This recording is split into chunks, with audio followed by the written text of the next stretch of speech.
They were two free spirits who had finally found happiness. They seemed like they were in love. This could have been a fairy tale ending. Until a horrifying crime robbed them of their happily ever after. This guy that owed him some money and he stabbed him. It went through his aorta. There was substantial internal bleeding. I'm begging you to come right now, please. Police moved quickly to apprehend the killer. She can ID the suspect. Detectives have probable cause for the arrest. This was a straightforward homicide case. Open and shut. But do they have the wrong man?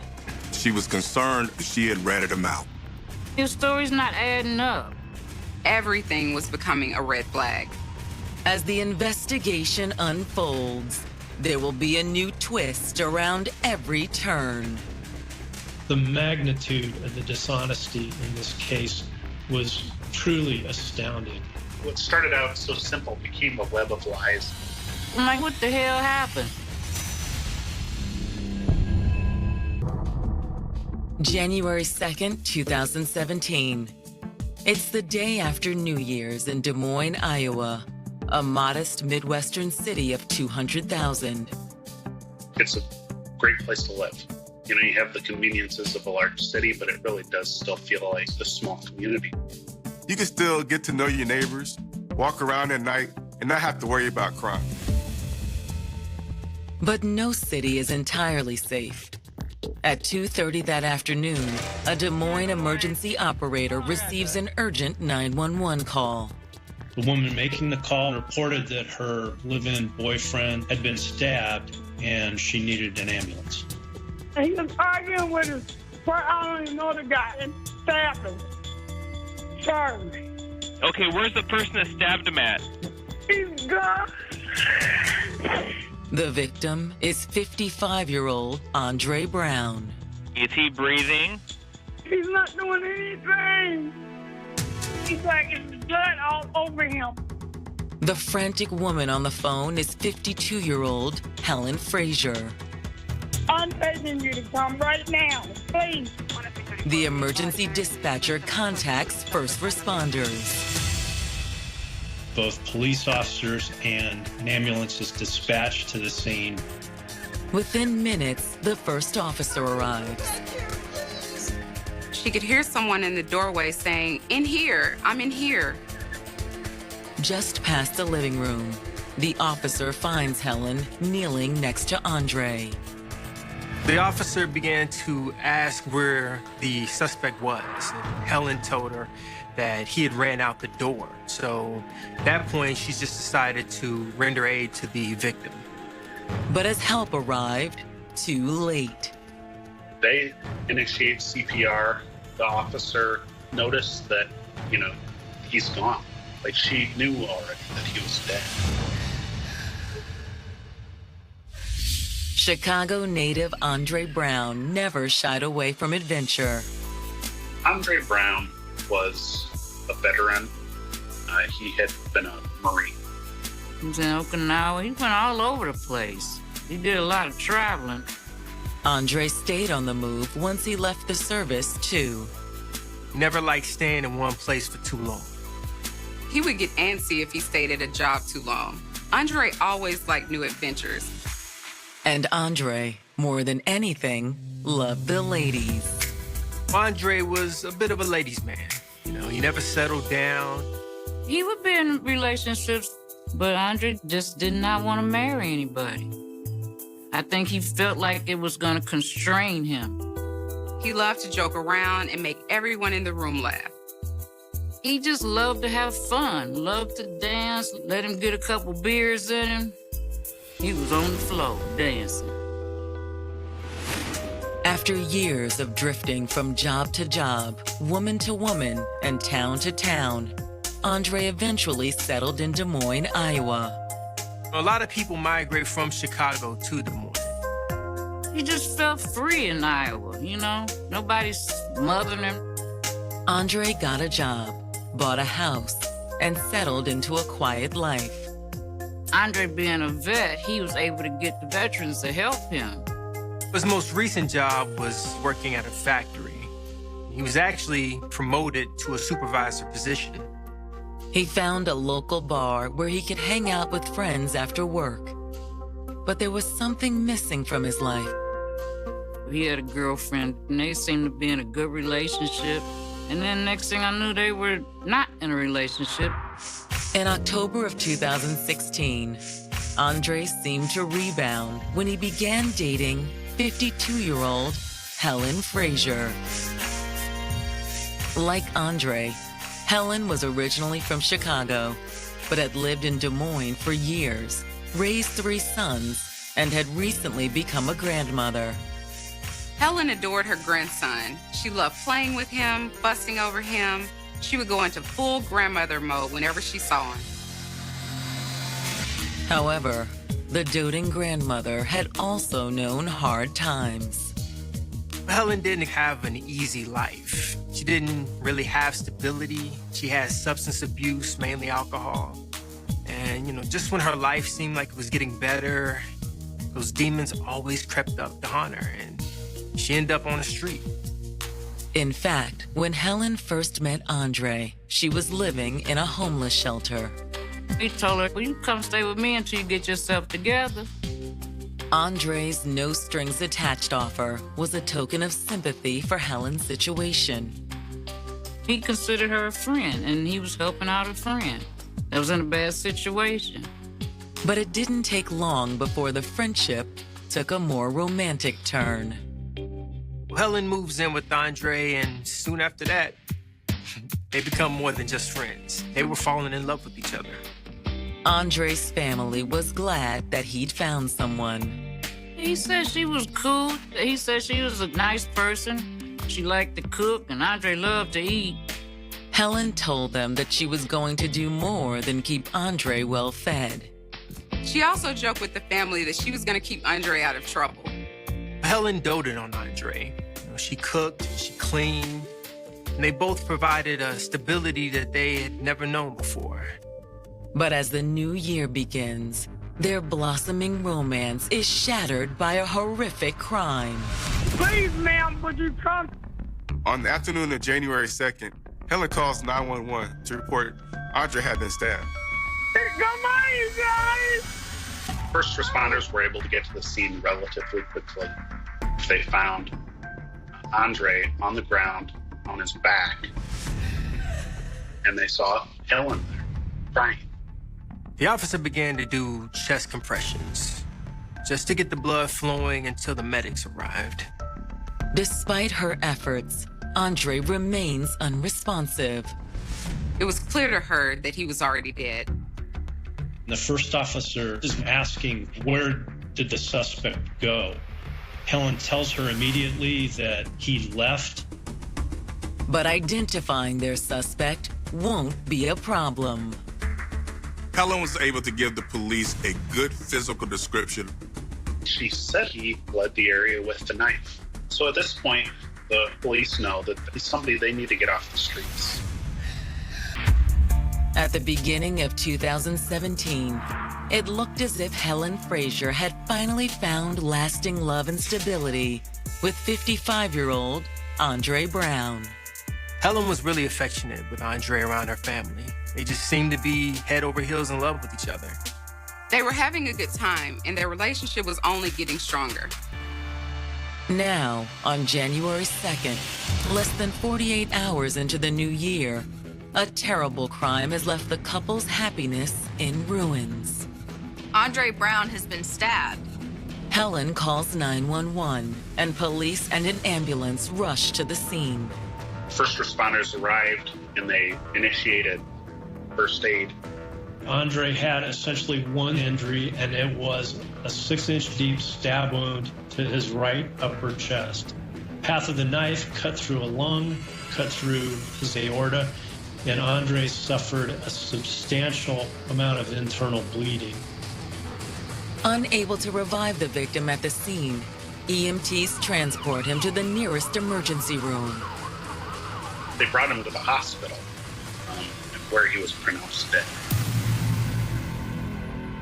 With the case officially a homicide, police at the scene shift their priority to finding the man who stabbed him. Andre's girlfriend, Helen Frazier, has given them a description. When the officer arrived, Helen had told her that the assailant just ran out the door shortly after stabbing Andre. She was able to describe him, including the clothing he was wearing. While patrol officers search the surrounding area for the suspect, homicide detectives arrive and begin their investigation. The scene was unusually clean for a stabbing. Because most of Andre Brown's bleeding had been internal bleeding. Everything in the house looks normal. There was food on the stove, in the oven, and there was a sink full of dirty dishes. And investigators find no obvious murder weapon. They'll search a murder scene looking for whatever weapons are there. And in a stabbing case, they're particularly interested in knives. They do take all of the knives from the drawers in the kitchen and one submerged in water in the sink. They collect them for processing. Then, after looking over the scene, detectives head back to the station to interview the sole witness to the crime. Helen Frazier was already there. Patrol officers had already taken her there to get a statement from her. So you need to get her in a room and really develop as much as possible about what she saw and heard. So this is a critical part of this investigation. So critical that detectives decide not to tell her that Andre is dead. Have you heard anything about Andre? Is he gonna make it? All we know is that they're at the hospital now, and as soon as we hear something, we'll let you know. They wanted to get as much information out of her as they could without her shutting down if she knew Andre had died. The detectives begin by asking Helen about her relationship with Andre. How long have you known Andre? Well, we met back in October, and we recently moved in together, and we were planning on getting married. She told the police that Andre was her fiancé. They were in love with each other. Turning to the events leading up to the murder, Helen tells detectives she'd spent most of the morning in the kitchen. She had been cooking food for a gathering that they were going to have later in the day. She and Andre were intending to go visit her family. They found like a pan of cornbread in the kitchen that looked like she may have been preparing. Helen says that while she was working in the kitchen, Andre ran a quick errand. Andre had gone to the nearby gas station and had bought some beer and then came back. Shortly after Andre returned, a man named Oscar Evans knocked on the couple's door.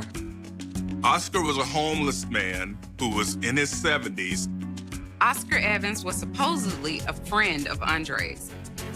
Although according to Helen, that didn't mean Andre was happy to see him. Oscar owed Andre money, and Andre had been upset about that in the past, so the two of them went out to the front porch to discuss the matter outside of Helen's earshot. Helen says that Andre and Oscar moved back inside as the discussion turned into an argument. That argument was over a debt, an $8 debt, and a coat that belonged to Helen. This guy had borrowed a coat, and Andre got on him about bringing the coat back. Helen said that she was in the kitchen cooking, but she could hear the two men arguing in the other room. Did you see what happened? No, I just heard them arguing, and then I heard a really loud thud. She says she actually didn't see the stabbing. Next, Helen says she went to the dining room to see what was going on. She said that she could see Andre lying on the ground. She also claims she saw Oscar Evans. I saw him run out the door. Did you get a good look at what he was wearing? Yes, he had on a white shirt, a blue jacket, a black beanie, and he still had the knife in his hand. Once detectives have Helen's statement, their next step is clear. The police needed to look for this Oscar Evans guy. there actually is a witness who knew the suspect and could identify him. They're thinking, okay, this is gonna be a slam dunk. An hour after calling 911, Helen Frazier has identified the man who stabbed her boyfriend, Andre Brown, in the couple's Des Moines, Iowa home. According to Helen, Andre's killer was a homeless man named Oscar Evans. But Helen says that while Oscar and Andre were friends, they had an argument that day over money that Oscar had borrowed and never repaid. She described the conversation between the two men. She described hearing Andre's body hit the floor and seeing the suspect just as he was leaving after the stabbing. Once Helen names Oscar Evans as the suspect, detectives confirm his identity. The officers showed a picture just to make sure that, it's the same person that Helen claimed, committed the crime. Is this the man that you saw in your house this morning? Yes, that's him. With the suspect identified, detectives finally reveal what they've been keeping from Helen. The truth about Andre's status. Andre's dead. Throughout her interview with law enforcement, Helen had no idea that Andre had died. They waited to the very end of the interview to let her know that he had passed away. The news hits Helen hard. She was extremely distraught and crying. After the interview, the detectives drive Helen to her son's house.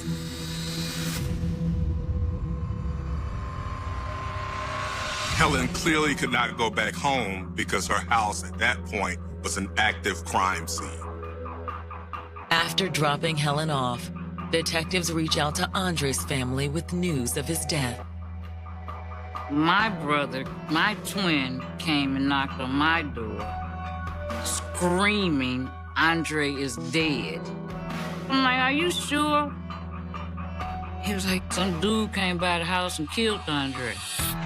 The detectives assure Andre's family it's only a matter of time before they have Andre's killer in custody.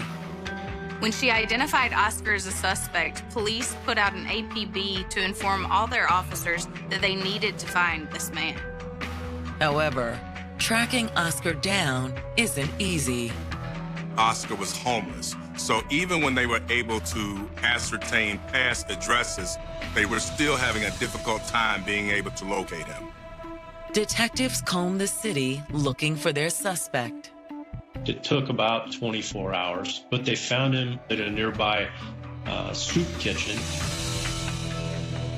Brought into the station for questioning, Oscar doesn't deny knowing Andre and Helen. He had actually stayed at Andre's house for a couple of days earlier that fall, in October of 2016. So he knew both Andre and he knew Helen. I needed a place to stay a couple of months back, and Andre let me crash at his place for a couple of days. Let him come and stay with him, loaning him money, clothes, you know.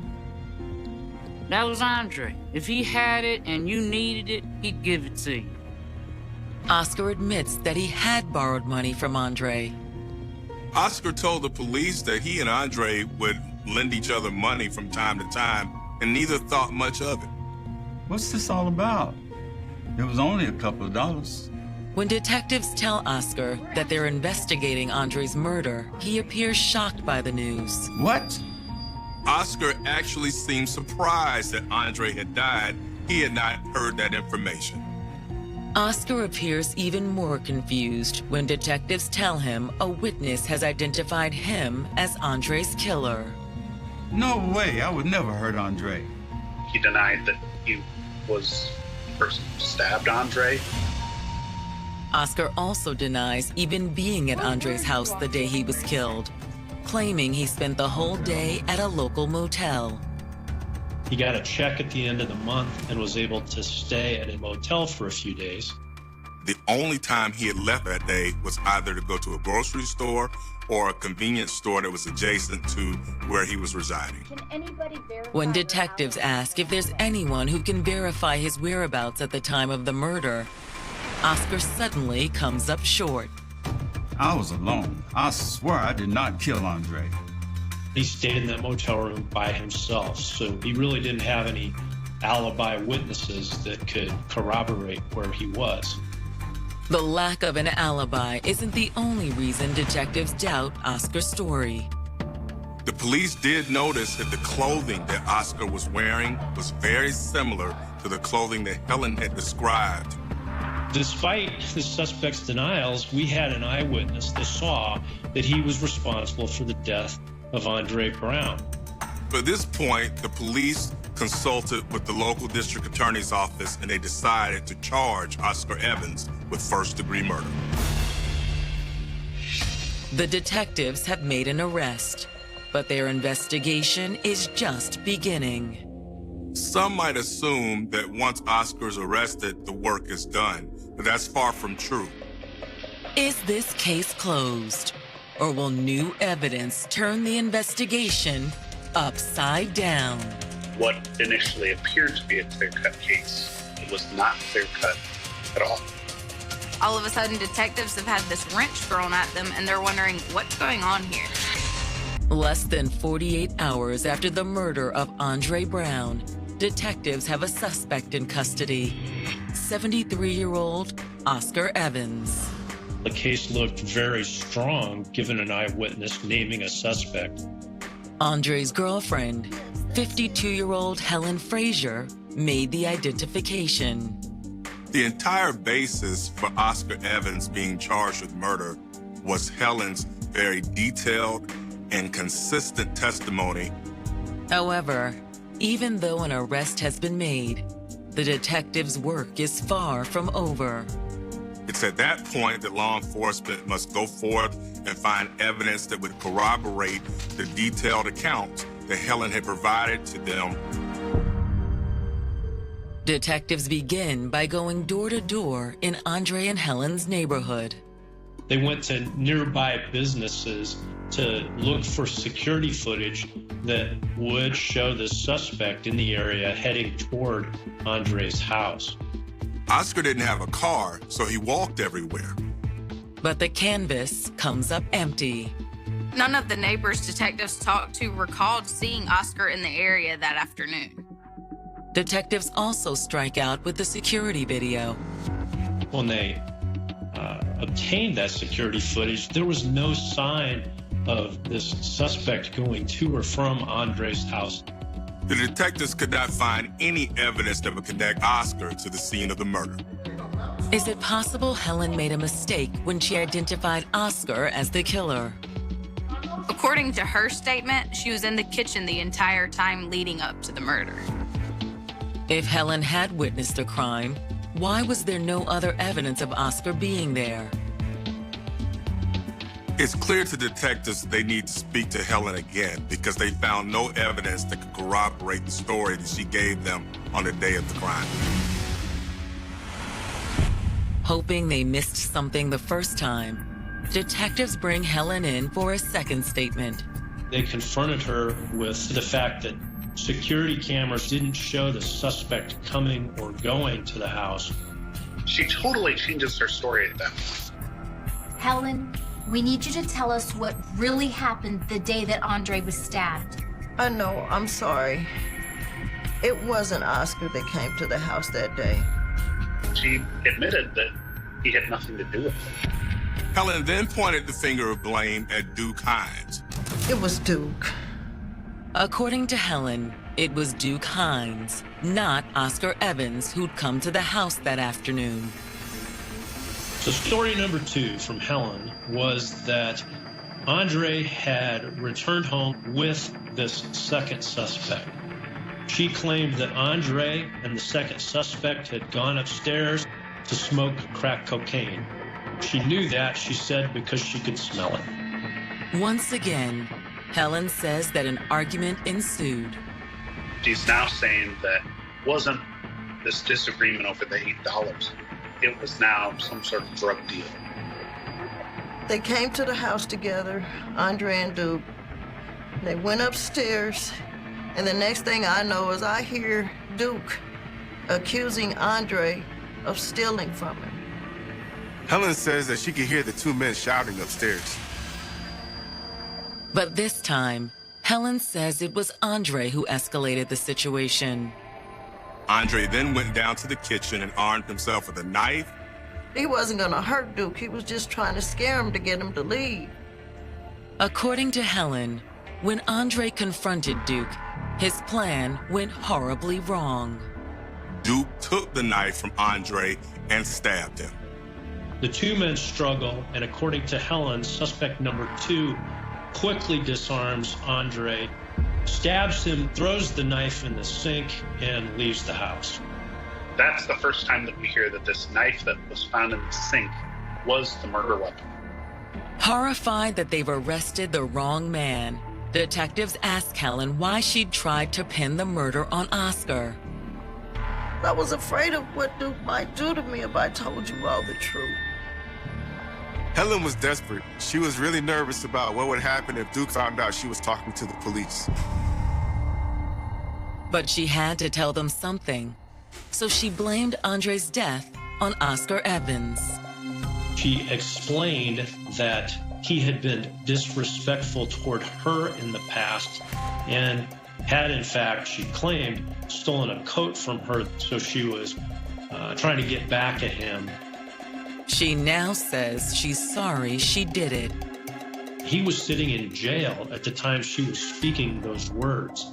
As Helen's interview was still taking place, police left the room, contacted our office, and had us start the process of dismissing the charges. County Attorney's Office dismissed the case, got him out of jail. With Oscar Evans cleared, detectives begin searching for their new suspect. They were able to ascertain that there were 2 living in Des Moines, but the one Duke Hines was living only a few blocks away from Andre and Helen's house, so they pretty much figured that that had to be the individual that she was talking about. Brought in for questioning, Duke is initially reluctant to talk. He didn't want to get framed or railroaded for a crime he didn't commit. How do you know Andre Brown and Helen Frazier? Pressed by detectives, Duke denies having any contact with Helen or Andre, much less coming to their house. I mean, I've seen them around town, but I wouldn't say I know them.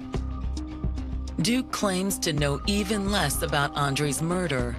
In fact, he tells detectives he wasn't even in town when the murder occurred.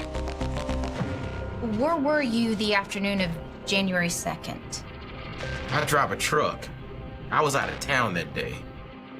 He was the truck driver that was actually on the road, gassing up his rig at about the time of the stabbing. You can check my truck logs. When detectives contact the trucking company, they learn Duke's story holds up. Based on the evidence that the police found, there was no way that Duke could have been at the house. Helen Frazier has twice identified a suspect in the murder of Andre Brown, and investigators have established that neither of the men were involved in the crime, which tells detectives one thing. Something's up. Something's not right. Helen had to be hiding something. Aftermath of her boyfriend Andre Brown's death, 52-year-old Helen Frazier has falsely accused 2 different men of his murder. Detectives even arrested one of them, Oscar Evans, who sat in jail for several days on murder charges. The second man Helen accused of the crime was a truck driver named Duke Hines. Duke provided the police an alibi that they were able to actually confirm. Investigators know that Helen is intentionally sending them in the wrong direction.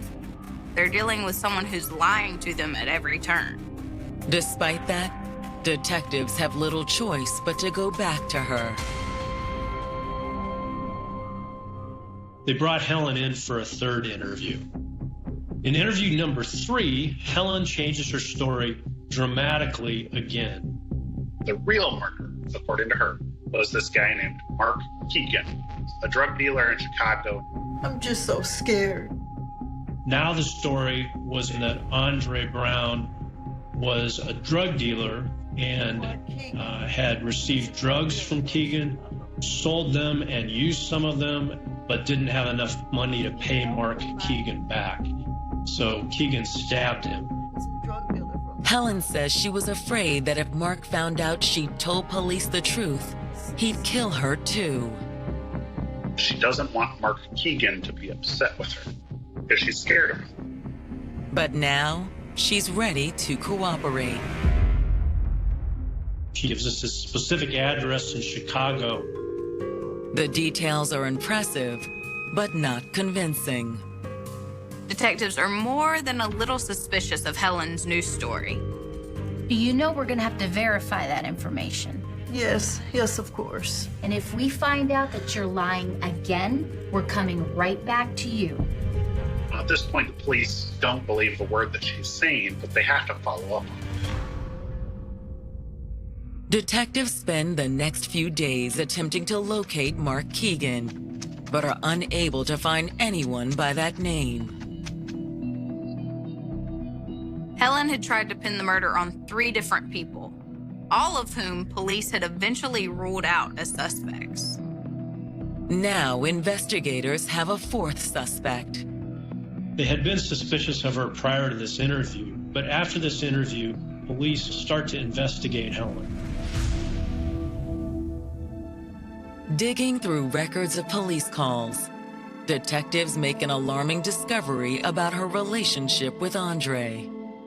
They found that police had been called to Andre's home to deal with conflicts between Andre and Helen 5 different times between October of 2016 and January of 2017. It was always Andre calling the police.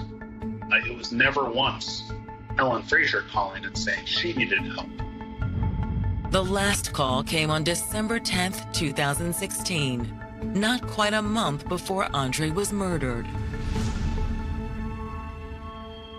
During this particular call in December, Helen and Andre were both very intoxicated. Andre was telling the officer that she was just tearing everything up. I mean, just throwing everything everywhere. But now that Andre's dead, detectives wonder if the tension between them had flared up again, and this time spiraled out of control. Helen Frazier is somebody who has had several encounters with law enforcement before.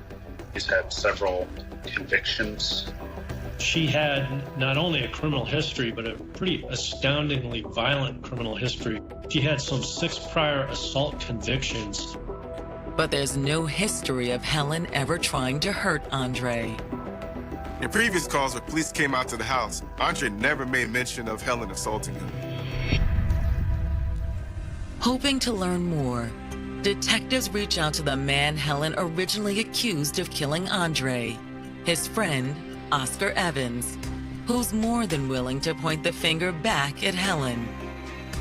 He tells us at this meeting that he witnessed a confrontation between Andre and Helen, where they were arguing, during which Helen actually gets out a knife and holds it, threatening at Andre. After that, that's when I decided I had to find someplace else to go. Detectives now know that Helen was capable of pulling a knife on Andre. But did she wield the knife that killed him? The results from the forensic lab don't give a definitive answer. The knife that was the suspected murder weapon was thrown into a sink full of dirty dishes that was filled with warm, soapy water. So the police were not able to get any forensic evidence in the form of DNA or fingerprints. With forensics a dead end, detectives shift their focus to retracing Andre's movements leading up to the murder. In Helen's statement, she has said that Andre had walked to a nearby convenience store to buy beer and cigarettes.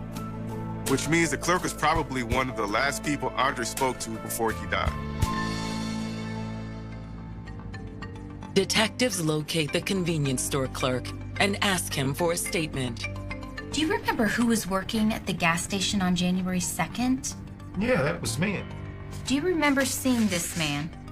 While they were talking, Andre said he's having, this argument with his girlfriend. The clerk said that Andre thought Helen was taking advantage of him. That morning before he died, he was up at the gas station telling somebody that people come in your house and they take over. And I think that was the issue with her. She was trying to take over Andre's house. And according to the clerk, Andre had had enough. He said he wanted her gone. He's going to have to kick her out later that day. Did a confrontation between Andre and Helen end in violence? This information seemed pretty significant to the detectives because if Andre kicked Helen out, she had no place else to go. She has been homeless before. She didn't want to be homeless again. Detectives believe they've found a motive for Helen to stab Andre, but they'll need more evidence to make an arrest. The police took a look at the cell phone history of Helen's phone from the day of the murder. What they found was, of course, a 911 call. They knew that phone call had been made. But it's the call Helen makes right before that makes detectives take note. Immediately before the 911 call, Helen had been on the phone with her mother for some 11 minutes. She hangs up with her mother and then very quickly calls 911. The timing between the two calls was 40 seconds. And that leads detectives to an inescapable conclusion. We do not think that the stabbing could have happened in that 40 seconds. And the short time between those two phone calls didn't seem like it was enough time for an argument to develop and a stabbing to take place. Helen must have called her mother after Andre was stabbed. For that 11 minutes, Andre was lying on the ground, bleeding to death, before she hung up with her mother and called 911. What did Helen say during her call with her mother? The police knew that they needed to speak to Helen's mother. Helen had essentially confessed. His Des Moines, Iowa home. Detectives suspect that his girlfriend, 52-year-old Helen Frazier, struck the fatal blow. We had a suspect that had falsely implicated two different real people and a third imaginary person that she appears to have made up. And now detectives have made a suspicious discovery about the moments leading up to Helen's 911 call reporting the stabbing. They find this 11-minute phone call with her mother right before calling 911. To find out what Helen said during that call, detectives contact her mother. They tracked her down in Chicago, and two investigators drove to Chicago to do an interview with Helen's mother. That interview was long, it was confusing, it was garbled. Clearly, Helen's mother did not want to implicate her in criminal conduct. But she also doesn't want to lie to the police. She reluctantly acknowledges that when she talked to Helen that day, Helen had essentially confessed to her that she had stabbed Andre. And Helen's mother said that she advised Helen to call 911. When detectives bring Helen in for another interview, her fourth, she admits to making the call. Why wasn't the first call after the stabbing to 911? I was scared. I didn't know what to do. She admitted that she did make that phone call before calling 911, and she said it lasted maybe a minute. When they confront her with the fact that the phone call was 11 minutes and 14 seconds, kind of locks up and doesn't have a good explanation for that. You need to start telling us the truth. Caught in another lie, Helen makes one last attempt to explain herself. She says she has no memory of what happened that day. But for Helen, it's too little, too late. The police arrest her for the murder of Andre Brown. Helen's arrest is bittersweet for Andre's family. He was helping her. He let her move in with him. And then you kill him for helping you? And then you lie about it? Helen's repeated lies present a challenge for the defense when she goes on trial at the end of January 2019. But instead of facing a jury, Helen opts to let a judge decide her fate in a bench trial. Frequently, a defendant will agree to have a bench trial when there are pieces of the case that a jury is likely to react to emotionally. Helen's repeated lies were that type of emotional evidence. Going before a judge removes any possibility for emotion or bias from the equation.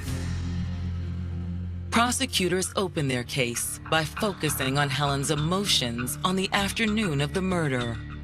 Helen's motive was probably the fact that Andre was telling her again to get out of the house. She was cooking a holiday meal to share with Andre, so I'm sure it was unusually offensive that he was telling her to get out of the house while she was cooking this meal. That was just too much. It was the straw that broke the camel's back. She was just not going, period. No matter what Andre did, she was not leaving. According to the prosecution, in a moment of rage, Helen stabbed Andre in the chest with a kitchen knife. I don't even think she meant to stab him where she stabbed him. And I think she meant to scare him. But it just went too far.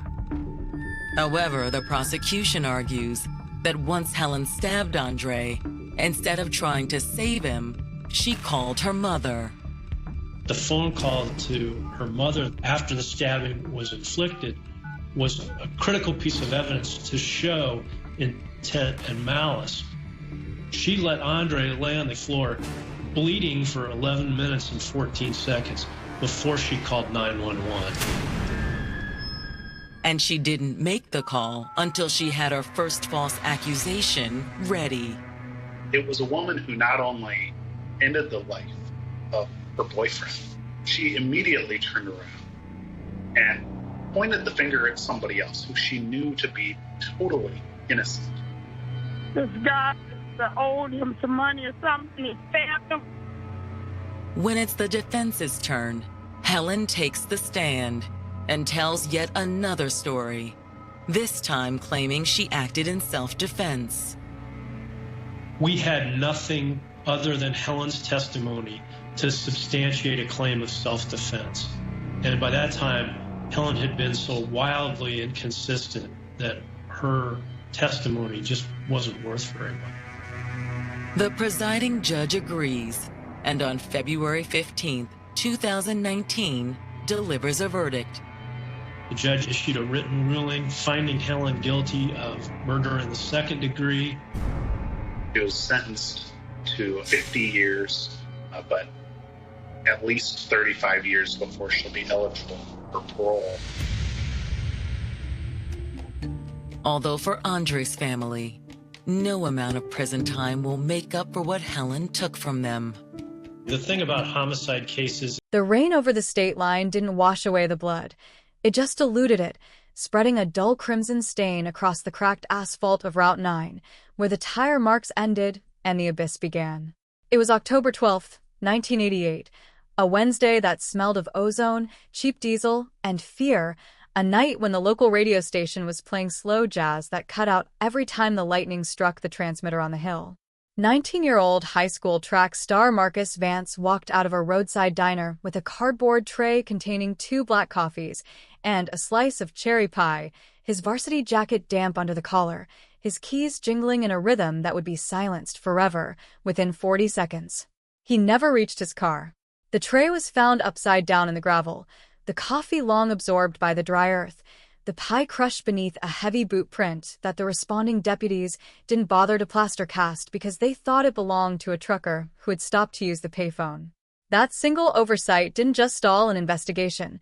It initiated a 38-year cold case that would fester in the county records like a gangrenous wound, a file that grew heavier with every passing decade while the ink on the witness statements slowly turned the color of dried nicotine.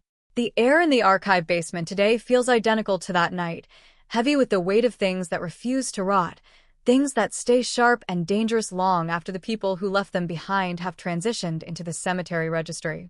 We are staring into the black box of a multi-state manhunt that started with a missing boy and ended with a ghost line cutting through 3 generations of law enforcement, a trail so frozen that even the bloodhounds lost the scent before they reached the county line. The initial report was cataloged as a routine runaway, a rebellious teenager fleeing the suffocating boredom of a small town with nothing but $40 and a bad attitude, a convenient narrative that allowed the local sheriff to go back to his poker game while Marcus's mother sat on her porch with a shotgun across her knees, waiting for a car that would never turn into the driveway. But Marcus hadn't run. His passport was still in his top drawer, his bank account hadn't been touched, and the girl he was supposed to meet at the drive-in theater was left sitting in her father's Oldsmobile until the projectors shut down and the screen went blank. The silence that followed wasn't a normal quiet.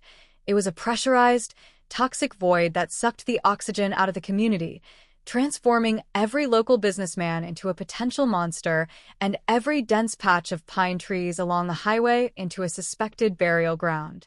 Year after year, the white cardboard box containing Marcus's clothes and the single key found near the oil slick sat on the shelf, the rubber bands holding the folders together decomposing into sticky yellow dust that coated the edges of the Polaroid photographs. And then, the system flared to life again, not with a standard lead or a jailhouse snitch trying to swap information for a lighter sentence, but with a sudden, violent anomaly in the National Fingerprint Database that caused a terminal in Denver to flash an amber warning light at 3 a.m. A name that hadn't been spoken since the Reagan administration suddenly re-emerged on an employment application for a private security firm in the Pacific Northwest, a name that belonged to a man who didn't exist on any tax roll, any driver's license registry, or any census report prior to 1989. The hunt was no longer cold, it was screaming. The machinery of the Federal Marshal Service began to turn with a terrifying, mechanical momentum, tracking a suspect who had spent nearly 4 decades living inside the blind spots of modern bureaucracy, a man who had changed his face, his voice, his very gait, but could never alter the friction ridges on his right index finger.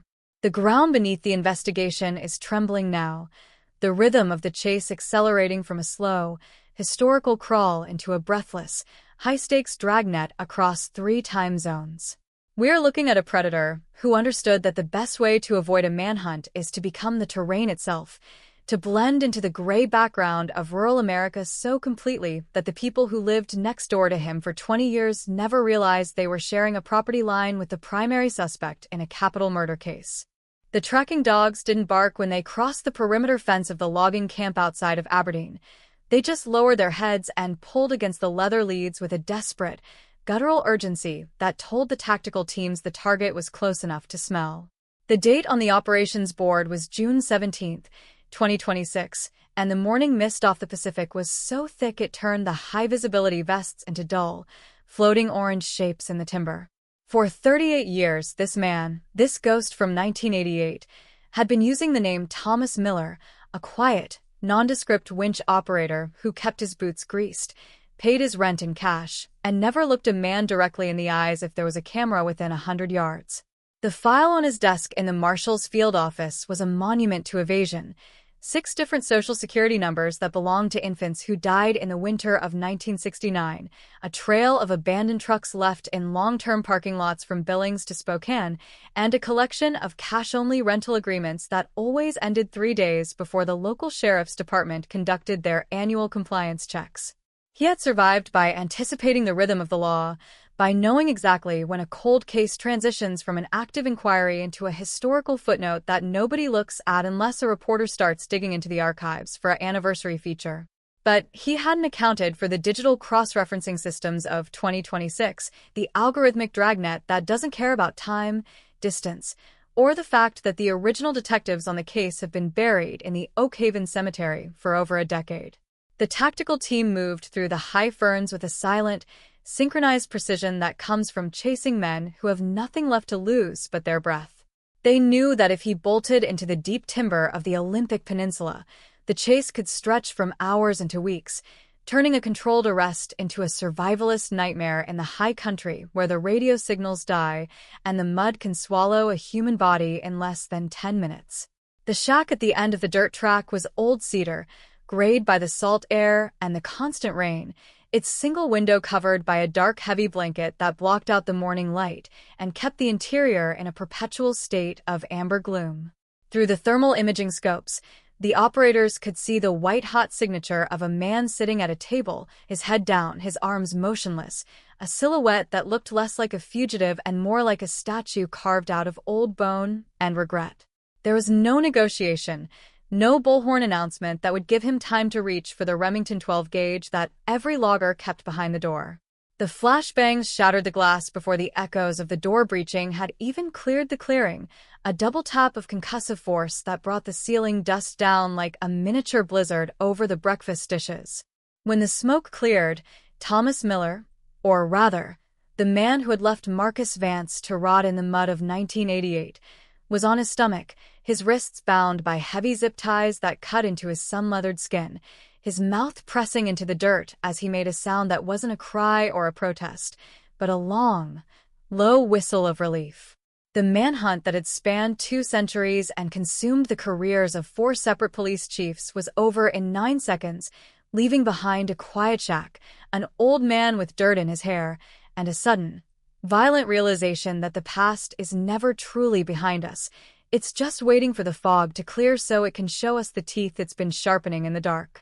The transit van didn't slow down as it cleared the secure gates of the county jail, its tires whistling on the wet concrete, while 2 unmarked cruisers pinned the rear flank to prevent the local news crews from getting a clean shot of the face behind the reinforced mesh.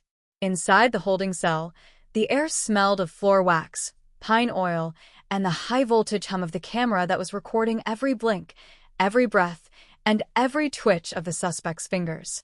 He wasn't Thomas Miller anymore. The warrants read with his true legal name, a name that hadn't been stamped on a government document since the Berlin Wall was still standing, a name that carried the specific weight of a capital murder charge from a jurisdiction that still used the old code books. The detectives who sat across from him weren't the men who had botched the initial investigation in 1988. They were young, sharp-jawed investigators who had been toddlers when Marcus Vance disappeared, men who viewed this case not as a personal failure or a matter of town honor, but as a complex, data-driven puzzle that required an absolute, clinical resolution.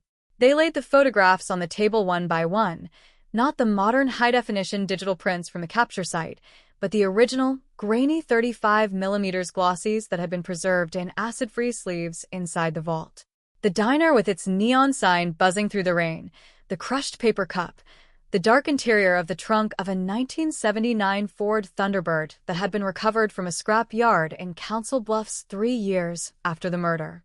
The suspect didn't look away from the images. He leaned forward, his spectacles slipping slightly down the bridge of his nose, his breath fogging the surface of the glossy paper as if he were studying an old map of a country he used to inhabit. "You've got the car wrong," he said, his voice a dry, rasping whisper that sounded like dead leaves being dragged across concrete. That was the first twist, the first indication that the 38-year-old narrative the police had constructed was about to split along its seams. The Thunderbird hadn't been the vehicle of transport. It had been a decoy, a car he had deliberately abandoned with Marcus's blood on the liner to throw the state police off the track, while he moved the body in a standard-issue state forestry truck that had been parked in the maintenance depot behind the courthouse. The revelation hit the room like an electrical surge, a sudden drop in pressure that made the lead detective stop his recorder, look at his partner, and realize that the conspiracy of silence surrounding Marcus Vance's disappearance went much deeper than a simple runaway case. The suspect wasn't just a drifter who had crossed paths with a boy on a rainy night. He had been an insider, a man who knew the schedules of the night patrols, the locations of the unmapped access roads through the ridge timber, and the specific weaknesses of a sheriff's department that relied on hand-cranked radios and handwritten logs. He began to describe the geography of 1988 not as a collection of towns and roads, but as a network of vulnerabilities, a map of dark spaces where a man could disappear a body and then walk into the local tavern to order a beer from the very deputy who was supposed to be looking for him. The narrative was moving backward now, pulling the investigators out of their clean, digital world and dragging them into the greasy, low-tech reality of the late 80s, where a man could change his identity by simply buying a dead infant's birth certificate from a county clerk who was too drunk or too lazy to check the death index. The typewriter ribbons in the old office at the back of the Oak Haven courthouse had dried out 30 years ago, but the documents they produced were still legally binding, a paper trail of corruption and incompetence that was now being unsealed under a federal subpoena. As the suspect continued to speak into the digital recorder, the timeline of October 1988 began to rewrite itself with a terrifying clarity. He hadn't been alone that night at the diner. There had been a second car, a vehicle belonging to the son of the county prosecutor, a boy who had since become a prominent state judge with a clean record and a house on the hill overlooking the river. The manhunt hadn't just captured a fugitive. It had unearthed a structural lie that had protected the highest echelons of local society for nearly 4 decades. The suspect described how Marcus Vance had been targeted not because of a random altercation over a girl or a debt, but because he had seen something he shouldn't have seen during his late-night runs through the industrial park, a delivery of unregistered crates that didn't match the manifests of the local manufacturing plant. The runaway theory wasn't a mistake made by lazy deputies. It was a deliberate narrative injected into the local media within 6 hours of the disappearance, a coordinated effort to ensure that no forensic team would ever be sent to search the deep limestone caves near the county line. The investigators in the room were no longer just dealing with a cold case murder. They were looking at a living, breathing conspiracy that had survived through 4 political administrations, a network of protection that was about to collapse under the weight of a 72-year-old fugitive's confession. Every name he dropped was a stone thrown through the glass of the town's history, breaking the portraits of former sheriffs, judges, and mayors who had built their reputations on the myth of Oak Haven's untarnished safety.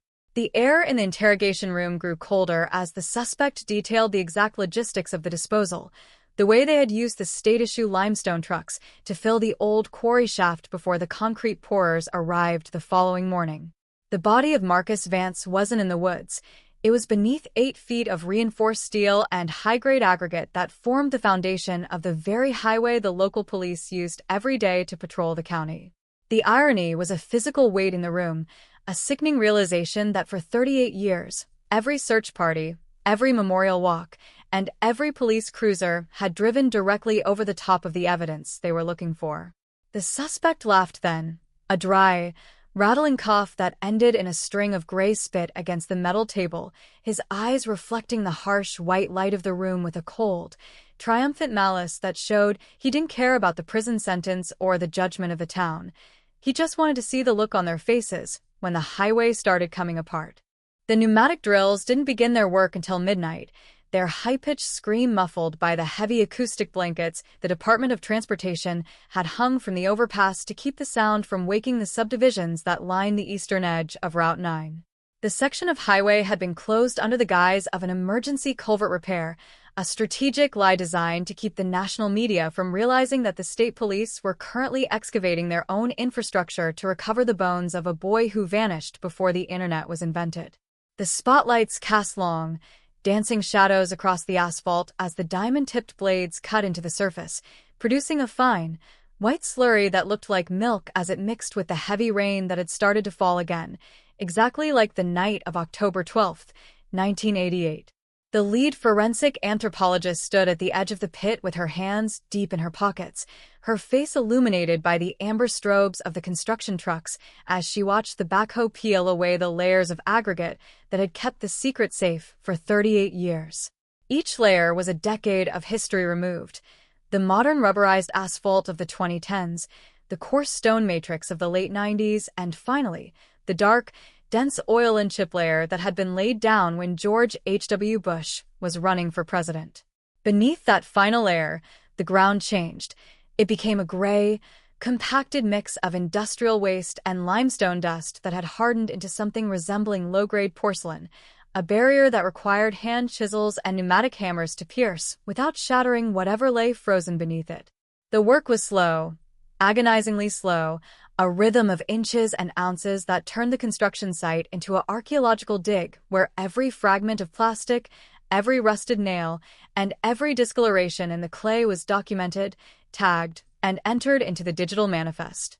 At 3:14 a.m., the tip of a smaller pneumatic chisel hit a void, a sudden drop in resistance that caused the operator to shut down the engine immediately, leaving nothing but the sound of the rain hitting the plastic tarps and the distant hum of the idling generators.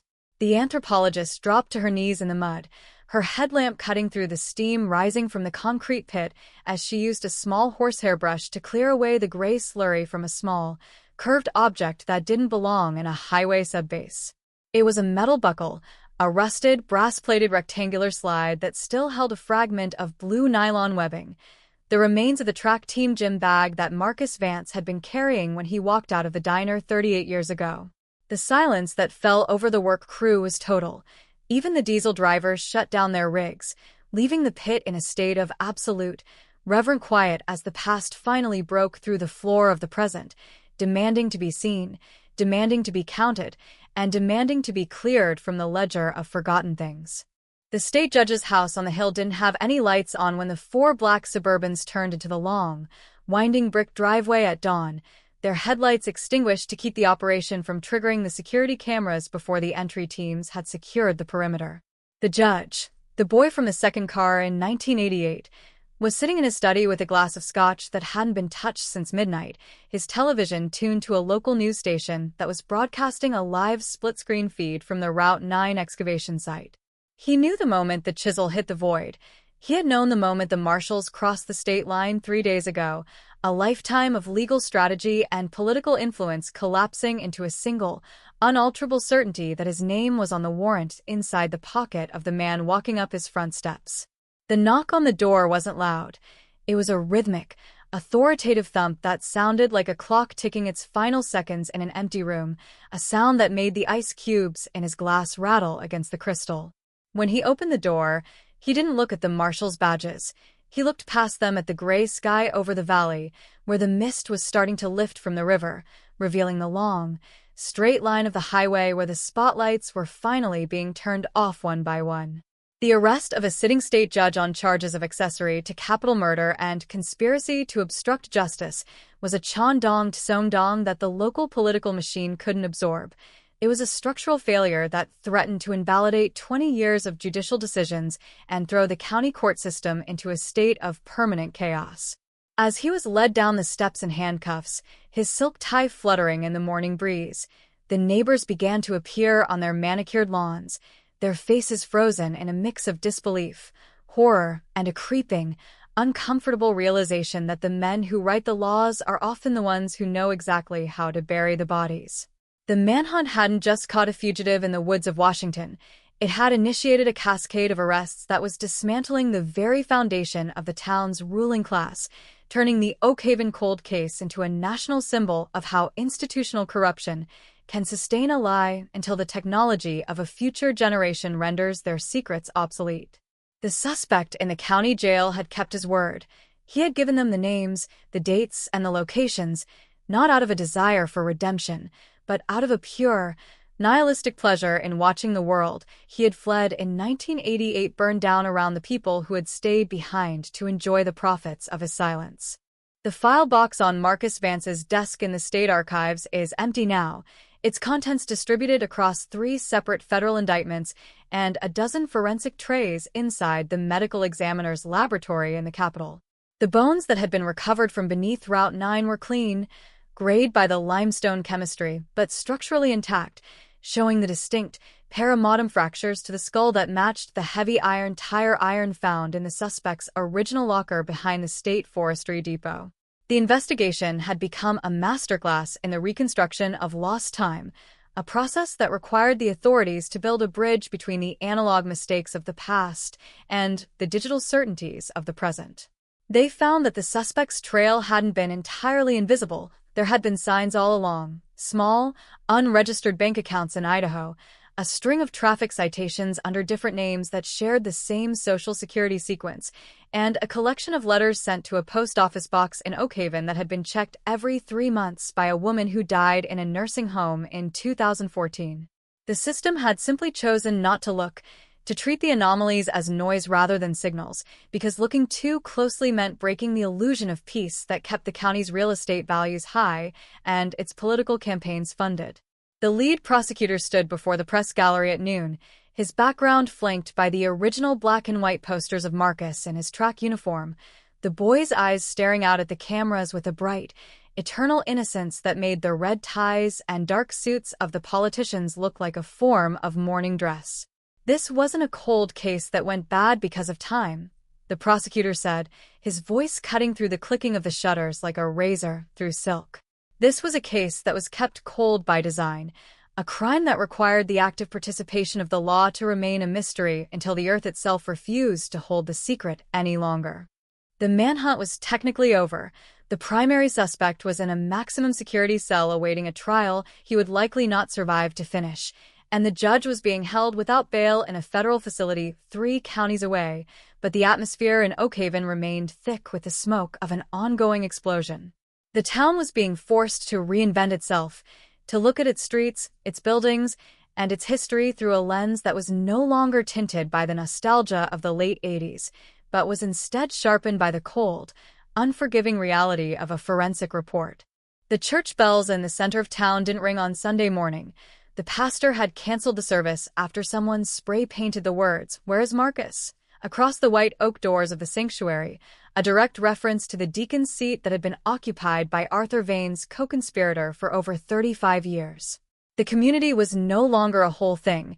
It was a collection of factions, old families defending the memory of their dead relatives who had been named in the indictments, and younger residents who felt they had been swindled into buying homes in a town that was essentially a crime scene with a zip code. The local diner where the whole nightmare began was boarded up by Tuesday afternoon, the owner unable to handle the crowds of true crime tourists who stood outside with their cell phones, taking selfies in front of the gravel lot where the pie tray had been crushed in 1988. The mystery had been solved, the twist had been delivered, and the fugitive had been brought to heel, but there was no sense of victory in the halls of the precinct, only a deep, exhausted silence that felt like the aftermath of a long and bloody siege. The detectives who had broken the case were already being reassigned to other units, their names removed from the daily briefings to protect them from the death threats that were being routed through anonymous servers in Eastern Europe, a sign that the remnants of the old political machine were still trying to strike back from the shadows of their collapsing empire. The manhunt had changed its nature. It was no longer about finding a man in the woods, but about finding the remaining fragments of a lie that had been woven so deeply into the fabric of the state that pulling them out meant risking the destruction of the entire structure. The suspect in his cell remained the only calm element in the entire equation, sitting on his steel cot with his hands tucked into his sleeves, watching the guards through the bars with the detached curiosity of a man who has already seen the end of the movie and is just waiting for the credits to roll. He had survived his run, he had outlived his partners, and he had forced the town that expelled him to tear itself apart to get him back, a final, grim achievement that he wore like a medal as the doors of the transport van locked him into the dark for the last time. The concrete slurry from the excavation pit had dried into a white dust that coated the leaves of the pine trees along the highway, turning the woods near Route 9 into a pale, ghostly forest that didn't look like it belonged to the valley anymore. The highway department had already laid down a new patch of asphalt over the quarry shaft, a black, steaming rectangle that looked like a fresh scar on the gray skin of the road, but the drivers didn't speed when they cleared the overpass. They slowed down, their eyes drifting toward the shoulder where a small, wooden cross had been hammered into the gravel by Marcus Vance's remaining cousins. There were no flowers, just a single, tarnished track medal from the 1987 state finals, its blue ribbon stiffened by the rain and bleached by the sun until the silver lettering was barely legible against the metal. The manhunt had entered the history books, a textbook example of how modern forensic technology can bridge the gap between generations of law enforcement, but the emotional cost of the resolution was a debt that the county would be paying for the next 50 years. Every judicial case the judge had handled was now under review by the state Supreme Court. opening the door for hundreds of convicted felons to appeal their sentences based on the argument that the man who sent them to prison was himself a co-conspirator in a capital murder. The structural integrity of the local government was gone, replaced by a temporary federal receivership that handled the daily operations of the courthouse, while the state investigators continued to audit the financial records of every political campaign since 1990. The twist in the 1988 cold case hadn't just changed the narrative of a single night, it had exposed the entire history of the Valley as a performance, a carefully orchestrated play where the actors wore the badges of authority while the stagehands moved the evidence through the trapdoors beneath the floorboards. The rain finally stopped on the night of June 24th, leaving the valley in a cold, clear stillness that allowed the stars to reflect in the puddles along the shoulder of Route 9, where the tire marks from 1988 had long since been paved over by 3 generations of progress. The holding cell at the state penitentiary was quiet, the only sound being the rhythmic click of the guard's boots on the terrazzo floor as he made his hourly rounds past the cell where the fugitive from Aberdeen was spending his first week of a life sentence without the possibility of parole. The man who had been Thomas Miller didn't look at the sky through the narrow slit window. He was staring at his hands, his fingers tracing the scars left by the zip ties, his mind likely back in the timber of Washington where the air smelled of cedar instead of disinfectant and ozone. He had traded his freedom for the satisfaction of a final, destructive truth, a bargain that had left him alive but erased, a living relic of an era that the world had moved past while he was still running through the dark spaces of the map. The manhunt was an archival fact now, a line of code in the federal justice database, but the ghost of Marcus Vance was still walking the perimeter of the diner lot in the minds of the people who had lived through the revelation. The case was closed, the suspect was captured, and the secret grave had been emptied, but the silence that settled over Oakhaven wasn't the peace of justice served. It was the heavy, suffocating quiet of a house that has been cleared of its contents after a fire, leaving nothing but the smell of soot and the cold, unalterable certainty that things will never be the same again. The final report on the Route 9 excavation was filed in the county records at 4 p.m. on a Friday, an unremarked event that signaled the formal conclusion of the largest, most disruptive investigation in the state's modern history. The document was 84 pages of clinical analysis, data points, and forensic diagrams that reduced the tragedy of Marcus Vance to a series of measurements, weight distributions, and chemical profiles, a cold, scientific epitaph that didn't include the word justice or closure anywhere in its text. The investigators had done their job. They had found the boy, they had caught the killer, and they had dismantled the network of lies that had protected the guilty for 38 years. But as they closed the final folder and turned off the lights in the task force room, they knew that the real weight of the case was something that couldn't be filed away in a steel cabinet. The true legacy of a 1988 cold case was the lingering shadow it cast over every interaction in the valley, the permanent whisper that followed every handshake, every public speech, and every smile from a man in uniform. The manhunt had ended in the woods of Washington, but the hunt for the truth was a permanent, ongoing process that had no final destination, no clean resolution, and no moment of absolute release. The highway was open again. The trucks were rolling through the valley toward the state line, and the neon sign at the diner was buzzing through the damp evening air, but the road felt different now.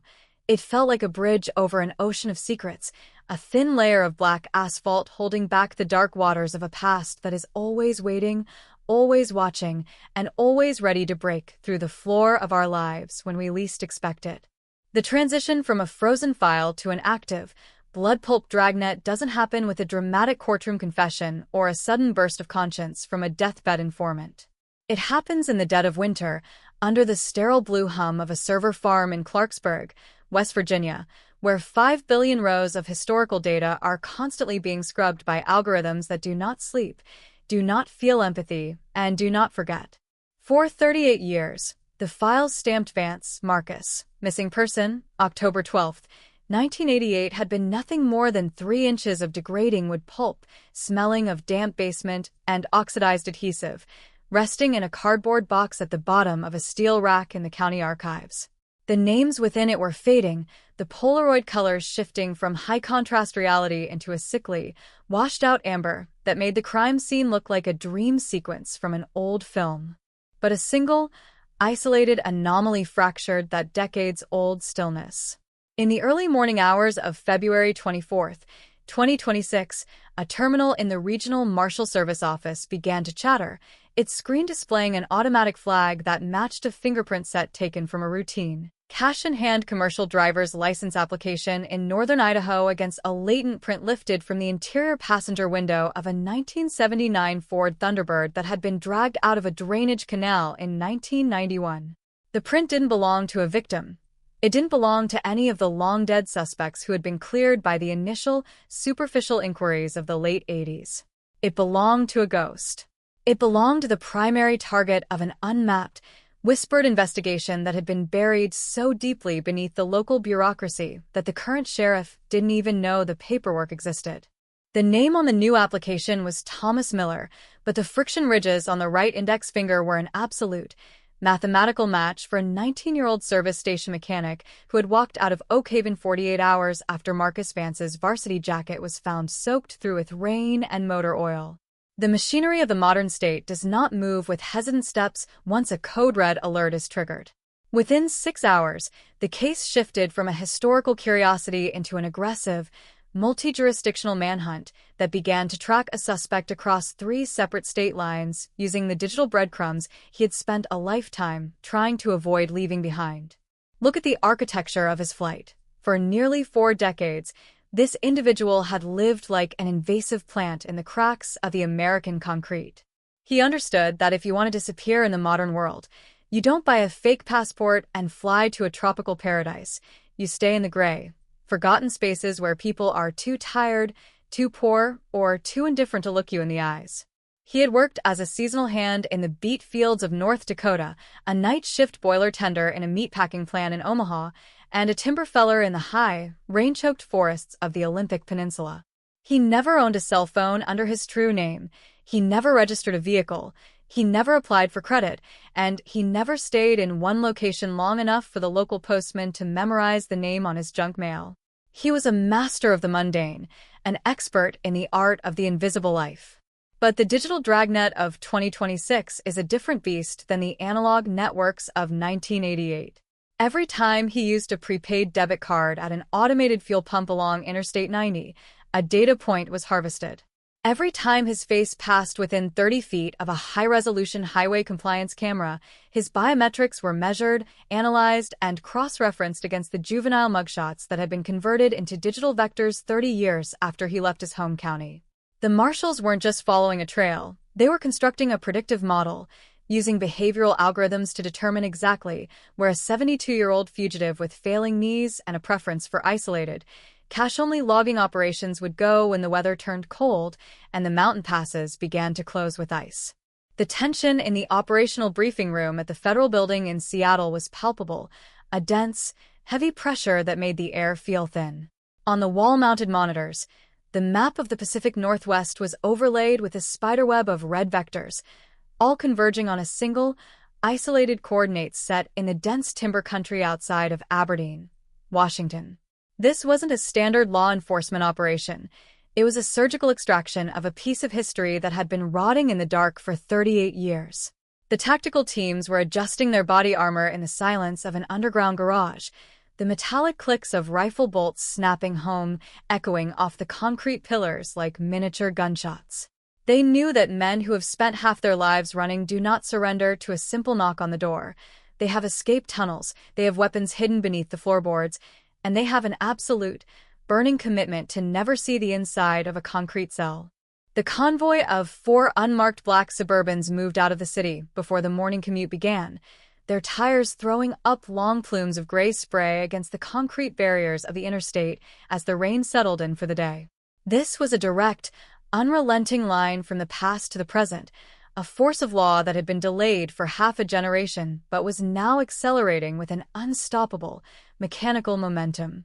The landscape through which they drove was an exact mirror of the place where Marcus Vance had been lost, stunted pines, gray low-hanging clouds that threatened to swallow the hills, and the distant, lonely sound of an air brake hissing on a semi-truck 3 miles down the road. The suspect thought he had changed his geography, but he had simply moved from one version of the American dark into another, never realizing that the dirt beneath his boots was just waiting for the right moment to claim his footprints. As the vehicles entered the logging roads of Grays Harbor County, the pavement gave way to deep, orange clay that groaned under the weight of the trucks. The radio chatter became sparse, reduced to single-word confirmations and tactical coordinate updates that were delivered in the flat, monotone voices of professionals who had spent their entire lives chasing ghosts through the brush. They were hunting a man who had outlived his prosecutors, outlived his victims, and outlived the very social fabric of the town he had destroyed in 1988. He was a living fossil of an old era of violence, a time when a man could commit a capital crime in one county, drive 40 miles into the next jurisdiction, and become an entirely different person by simply picking a new name off a tombstone in a rural churchyard. The final mile was covered on foot, the tactical operators moving through the high ferns with a silent, synchronized precision that looked more like an industrial process than a human movement. The air was thick with the scent of wet moss, old sawdust, and the sharp, chemical tang of unrefined diesel from the camp's old generator. Through the dense screen of cedar branches, the target shack came into view, a low, leaning structure made of unpainted plywood and corrugated iron, its roof covered in thick green moss that helped it blend into the floor of the forest like an old log. There were no power lines, no satellite dishes, no signs of the 21st century anywhere on the property.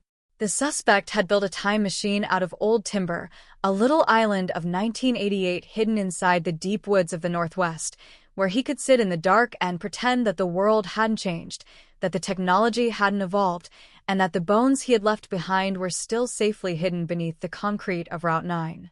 The breach was instantaneous, a sudden, violent eruption of flashbangs and shattered plywood that ripped the silence out of the forest with the force of an industrial explosion.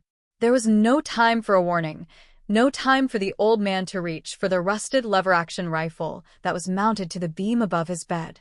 Within 6 seconds, he was on his face in the damp sawdust, his arms pinned behind his back by 300 pounds of tactical gear, his breath coming in short, wet gasps that rattled through his throat like gravel in a blender. The manhunt hadn't ended with a long, dramatic pursuit through the mountains. It had ended in a heap of dirty blankets and old tin cans, with a 72-year-old fugitive staring into the mud, while the plastic zip ties clicked into place around his wrists with a sound that was final, definitive, and absolute. But the arrest was just the first turn in a maze that was about to widen into a cavern of institutional horror. When the transport team stripped the suspect of his heavy logging shirt inside the processing vehicle, they found that his body was a map of old scars, not from timber work, but from high-velocity birdshot that had never been medically extracted, the tiny lead pellets still visible as dark, bluish lumps beneath his weathered skin. Those wounds didn't come from Washington. They matched the exact ballistic signature of a double-barreled Western field shotgun that had been logged into the Oakhaven evidence vault on the night of October 14, 1988, after Marcus Vance's father had fired 3 frantic shots into the dark at a vehicle that had been seen idling near the family's drainage ditch. The suspect had been carrying the evidence of his crime inside his own flesh for 38 years, a physical record of the night he broke the town's peace that no alias, no fake ID, and no amount of distance could ever wash away. The drive back to the regional field office was an exercise in absolute silence. The suspect sat between 2 federal marshals, his head down, his chin resting against his chest, his eyes fixed on the dirty floor mats of the van, as if he were trying to read the patterns in the rubber. He didn't ask for a lawyer. He didn't ask what charges were being filed against him. He didn't even ask what year it was.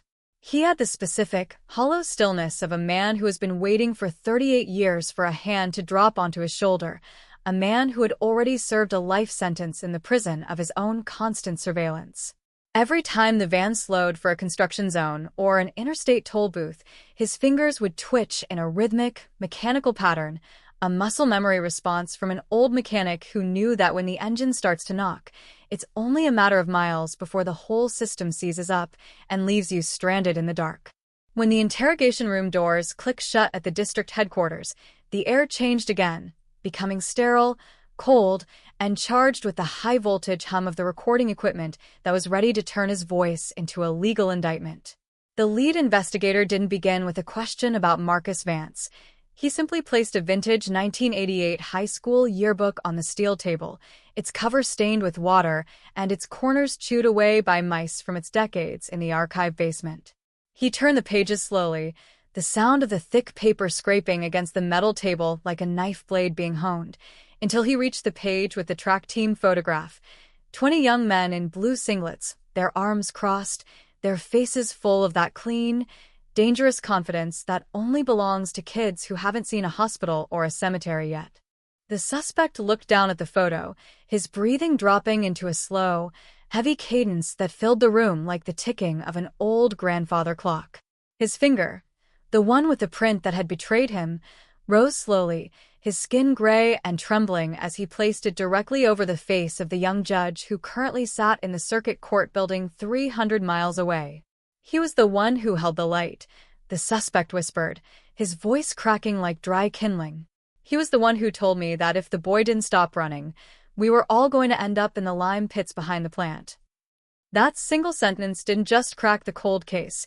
It obliterated the entire official history of Oakhaven, revealing that the manhunt they had been conducting for 38 years wasn't a search for a solitary monster, but an effort to dismantle a protective wall that had been constructed by the very men who wore the robes of justice and held the keys to the county treasury. The investigator didn't move. He didn't check his notes. He simply leaned forward, his face inches from the suspect's spectacles, his voice dropping into a register that was as cold and hard as the zip ties on the old man's wrists. Tell me about the second car, Thomas. Tell me about the vehicle that didn't have any plates. The narrative that followed was a descent into a subterranean world of small-town corruption that had used murder as a form of urban planning.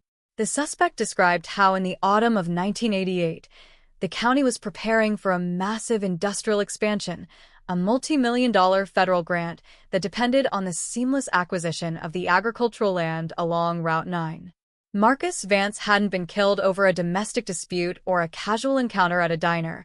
He had been targeted because his late-night training runs took him past the abandoned limestone kills where the county prosecutor's son and 3 local developers were offloading drums of unrefined chemical waste from a regional paint factory, an illegal dumping operation that was funding the political campaigns of the entire town council. The suspect spoke with a terrifying, mechanical precision, describing the logistics of the crime as if he were reading from an old work order at the service station. He told how they had tracked Marcus for 3 nights, using a state-issue forestry truck to follow his route along the unlit shoulder of the highway, waiting for the exact section of road where the treeline was thickest and the drainage ditches were deep enough to hide a vehicle from the casual view of passing truckers. The boy didn't even turn around when the lights went out, the suspect said, his eyes staring straight through the investigator at the blank white wall of the room. He thought it was just another truck clearing its brakes.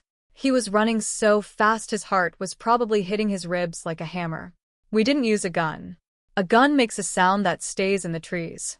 We used the iron bar from the winch truck, the one we used to pull the dead stumps out of the ditch.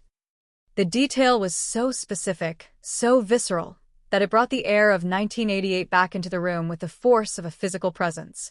The investigator could smell the unburned diesel, the wet asphalt, and the sharp, hot copper tang of blood mixing with the rain on the engine block of the forestry truck.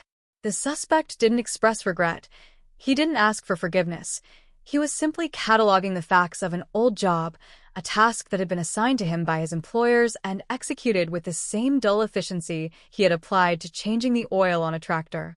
He described how they had carried the body to the edge of the limestone quarry, where the concrete crews were already waiting with 3 mixer trucks to pour the subbase for the new Cloverleaf intersection on Route 9. The superintendent was there, the suspect whispered, his fingers tracing a circle on the steel table. He didn't look down into the pit. He just smoked his cigarette and spat into the mixer while the chutes opened up. It took 20 yards of high-early concrete to seal the floor. By 6 in the morning, the rollers were already on the aggregate, and the state inspectors were signing the compliance logs without even stepping out of their sedans. the boy isn't missing. He's the foundation of the bridge. Every time you drive to the Capitol, you're rolling right over his shoulders. The revelation was an absolute shockwave, a Chandong-hin Sioux that was about to rip through the state's legal framework like a tornado through a trailer park. The investigators realized that every conviction that had been secured by that prosecutor, every ruling that had been handed down by that judge over the last 30 years, was now contaminated by the stench of a 38-year-old burial. They weren't just investigating a capital murder anymore. They were looking at a systemic conspiracy that had turned the entire machinery of county law enforcement into a disposal service for a criminal syndicate that wore three-piece suits and sat on the boards of local banks. The suspect's confession continued for 5 hours, his voice never rising above that flat, rasping whisper, his memory of the names and dates as sharp as the day he fled the state. He gave them the bank account numbers in Boise where the cash payments had been routed. He gave them the locations of the old payroll ledgers that had been buried in a septic tank behind the abandoned forestry office. He gave them the names of the deputies who had been paid $500 a week to ensure that no search parties ever brought their dogs within 2 miles of the Cloverleaf excavation site. He was stripping the flesh off the town's history, leaving behind nothing but the white, jagged bones of a criminal enterprise that had lived inside the carcass of an ordinary community for nearly half a century. As the night began to break into gray dawn outside the high windows of the federal building, the lead investigator stood up, his bones aching with the specific exhaustion that comes from spending 12 hours in the presence of an absolute, unrepentant evil. He looked down at the old man, this fugitive who had traded 38 years of human life for a damp shack in the timber and a diet of cold beans, and he realized that the manhunt hadn't been an achievement of modern justice. It had been a declaration of bankruptcy for the old system. The technology of 2026 hadn't just caught a killer. It had exposed the fact that the law had been an accessory to the crime from the very first night the coffee tray was crushed into the gravel of Route 9. The transport cruisers were already lining up in the secure courtyard below, their engines idling in the gray rain as the marshals prepared to move the suspect to a maximum security holding facility near the Capitol. The twist in the cold case was no longer a secret. The news was already starting to leak into the early morning digital feeds, the headlines flashing across millions of screens with words like conspiracy, judicial arrest, and highway excavation. The town of Oakhaven was about to wake up to a reality from which it could never recover, a world where the bridge at the edge of town wasn't a symbol of progress, but a monument to a boy who had been running home when the lights went out in 1988. The story was no longer about a fugitive in the woods. It was about the highway itself, about the concrete that was about to be ripped apart by federal orders to find what had been left beneath the aggregate before the mixers shut down. The long run was over for Thomas Miller, but for the state, the chase was just entering its darkest, most dangerous phase, where the targets weren't hiding in logging camps, but were sitting behind walnut desks in the courthouse, waiting for the sound of the Suburbans turning into their driveways as the mist began to lift from the river. The echoes of the old man's confession had barely settled into the digital recording equipment before the first structural fractures began to ripple through the state's political hierarchy. The clock in the federal briefing room in Seattle read 5:18 a.m., a gray, bloodless hour where the light outside didn't so much shine as leak through the low-hanging coastal clouds. The lead investigator, Detective Miller, didn't look at the suspect. He stared at the wall-mounted monitors where the digital transcription software was still rendering the text of a 38-year-old murder into a series of clean, undeniable legal citations. The names that had been typed onto the screen, names of senators, former governors, and sitting circuit court judges, weren't just individuals anymore. They were the load-bearing pillars of a regional elite that had built its entire fortune on a foundation of concrete, limestone dust, and the bones of 19-year-old Marcus Vance. Outside, in the secured driveway of the federal building, the transport vehicles were being retrofitted with heavy steel partitions, a precaution not for the safety of the public from a 72-year-old fugitive, but for the protection of the suspect from the very institution that was now rushing to silence him. The state police had already intercepted 3 separate, unauthorized communication attempts routed through the county sheriff's internal radio network, frantic, encrypted pings that originated from the courthouse basement in Oakhaven, 300 miles to the east. The manhunt that had ended in the logging shacks of Aberdeen was no longer an isolated victory for the federal marshals. It was a detonation inside a closed system, an explosive release of 38 years of pressurized corruption that was about to turn the state's legal infrastructure into an active crime scene. The transition from the interrogation phase to the tactical execution of the federal warrants was a silent, clinical process that took less than 40 minutes. A convoy of 6 black, unmarked SUVs moved out of the Seattle grid, their route calculated by a secure logistics mainframe that bypassed every state-monitored toll booth and highway compliance camera along the interstate corridor. Inside the third vehicle, the suspect, the man who had lived for half his life as Thomas Miller, sat with his chin buried in his collar, his breath fogging the reinforced acrylic glass that separated him from the tactical operators. He had stopped talking the moment they took his statement. His jaw was locked in a hard, rigid line that looked like a rigor mortis of the living, his eyes tracking the long lines of cedar trees that lined the highway as if he were looking for the exact spot where his old life had ended and the nightmare had resumed. The investigation was now moving back toward its point of origin, returning to the damp, gray valley of Oak Haven where the initial runaway report had been filed on a stained piece of carbon paper in the winter of 1988.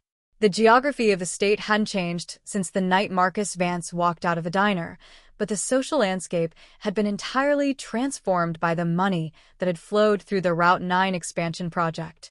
The tiny, dilapidated farming communities that had once relied on apple orchards and small-scale timber mills were now lined with sprawling, gated subdivisions, high-tech distribution centers, and multi-million-dollar suburban developments, all built along the spine of the highway cloverleaf that the suspect had just identified as a capital graveyard.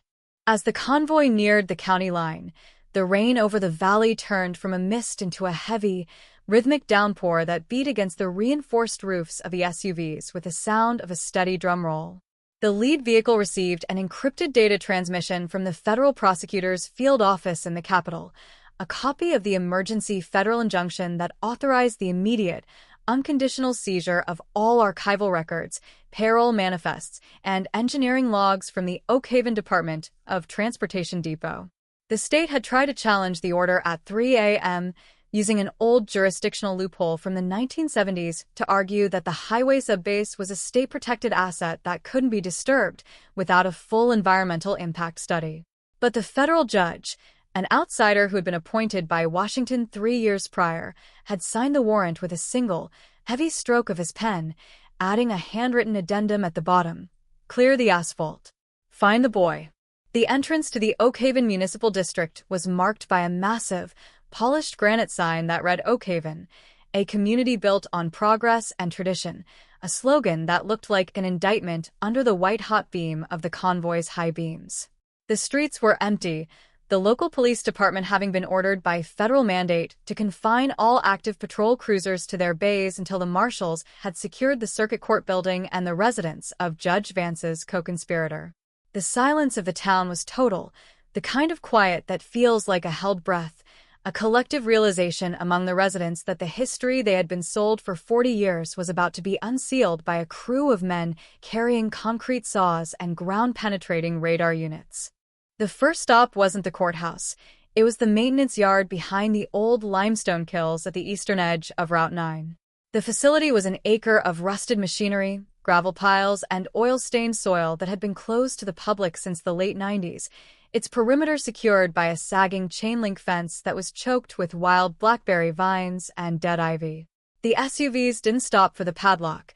The lead vehicle rammed through the gate with a short, metallic crunch that brought the crows out of the pines in a frantic, black cloud. Within 90 seconds, the tactical teams had established a 300-yard perimeter around the old garage, the very building where the suspect had parked the state forestry truck on the night of October 12, 1988, while the concrete mixers were warming up their drums at the quarry. The interior of the garage smelled of old grease, wet charcoal, and the dry, powdery rot of old paperwork that had been left to sweat under a tin roof for 3 decades. In the corner, beneath a mountain of rotted canvas tarps and discarded truck tires, sat the prize, a 1984 Chevrolet K30 winch truck, its blue paint faded to a chalky, salt-bitten gray, its bumper still bearing the yellow, reflective state property decals from the Reagan administration. This was the vehicle that had been used to track Marcus Vance through the unlit sections of the highway shoulder, the mobile platform for a murder that had been executed with the mechanical indifference of an industrial clearing operation.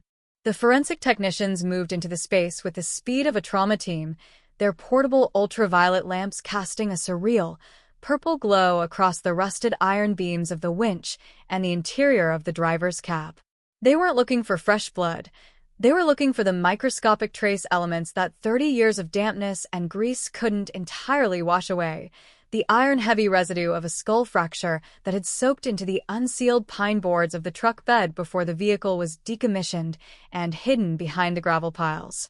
As the light hit the floorboards near the gear shift, a series of dark, starburst patterns flared to life beneath the chemical spray, a constellation of old violence that matched the exact splatter metrics that the medical examiner had predicted from the 1988 autopsy sketches.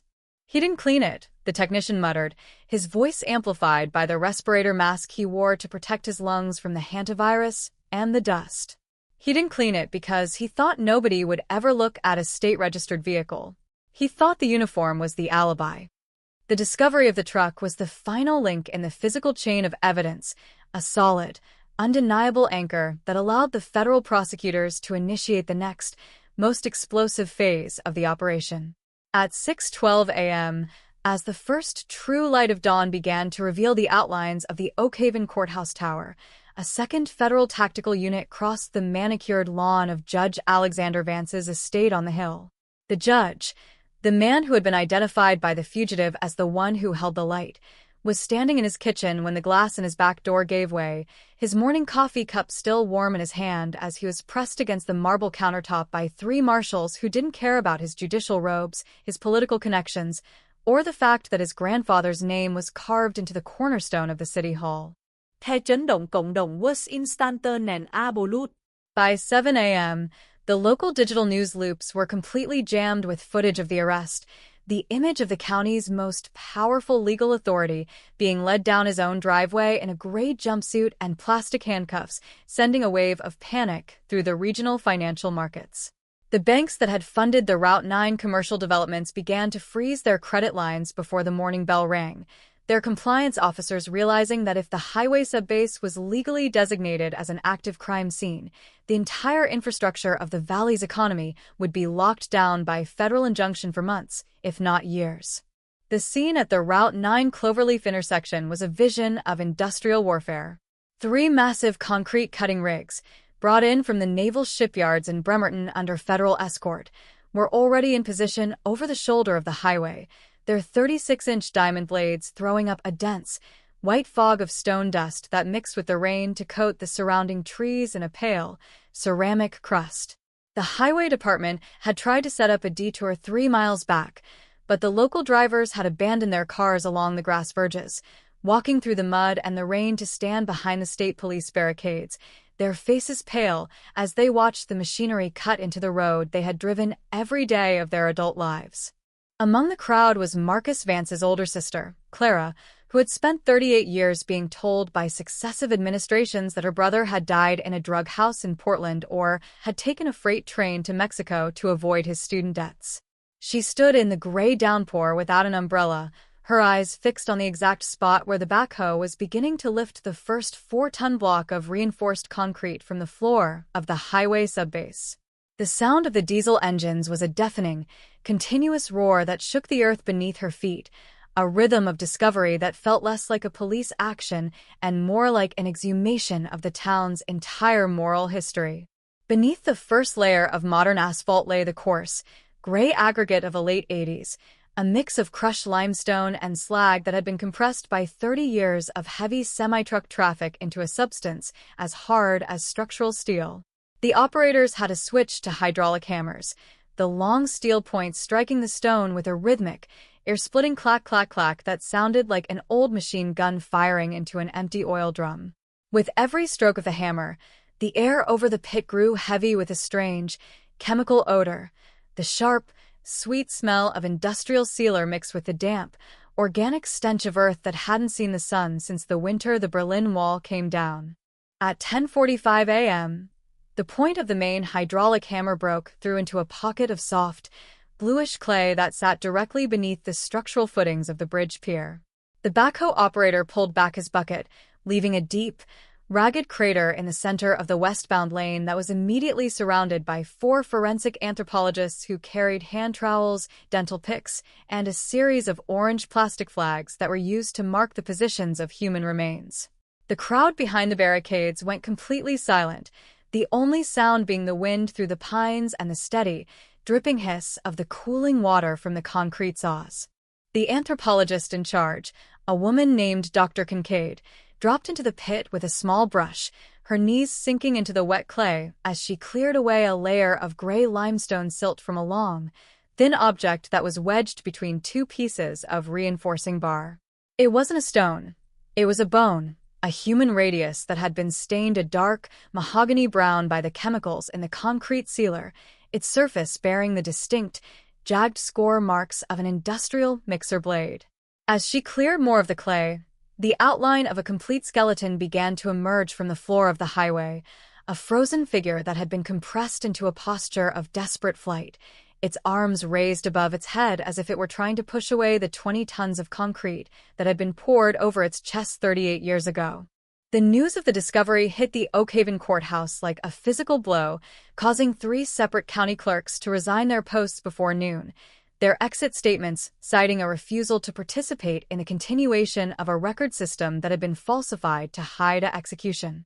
The cold case label was officially dead. It was now a live, raging capital murder prosecution that was expanding to include every single official who had signed off on the 1988 construction manifests, every engineer who had verified the structural integrity of the Route 9 bridge, and every deputy who had participated in the initial, fraudulent search for Marcus Vance's missing vehicle. Inside his cell at the district jail, Judge Alexander Vance sat on the edge of his cot with his head in his hands, his silk shirt torn at the shoulder from his arrest, his eyes staring at the concrete floor with a blank, unseeing vacancy that suggested he was already counting the years he would spend in a federal penitentiary.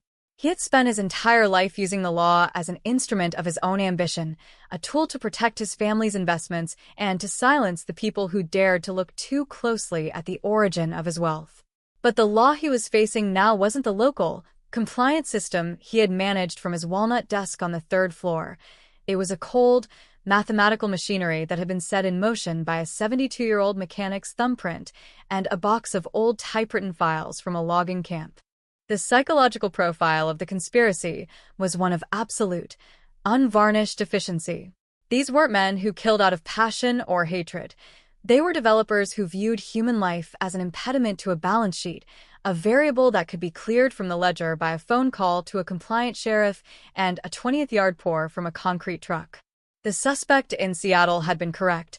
Marcus Vance hadn't been an enemy. He had been a witness, an accidental observer who had stepped into the frame of a multi-million-dollar land swindle because he wanted to keep his track times down by running through the unlit industrial parks at midnight. As the afternoon light began to fade over the excavation site, the technicians began the slow, delicate process of lifting the remains from the clay, using plaster bandages to secure the bones before they were placed into the back of the medical examiner's van. The crowd remained until the last vehicle had left the site, their faces illuminated by the flashing blue lights of the state police cruisers that were now guarding the open crater in the center of Route 9. The highway that had been the pride of Oakhaven, the symbol of its transformation from a dying valley into a modern suburban hub, was now a scar that could never be healed, a permanent reminder that the price of their progress had been paid in blood and covered in hirely cement. The investigation was now shifting its focus from the recovery of the body to the tracing of the financial assets that had been generated by the conspiracy.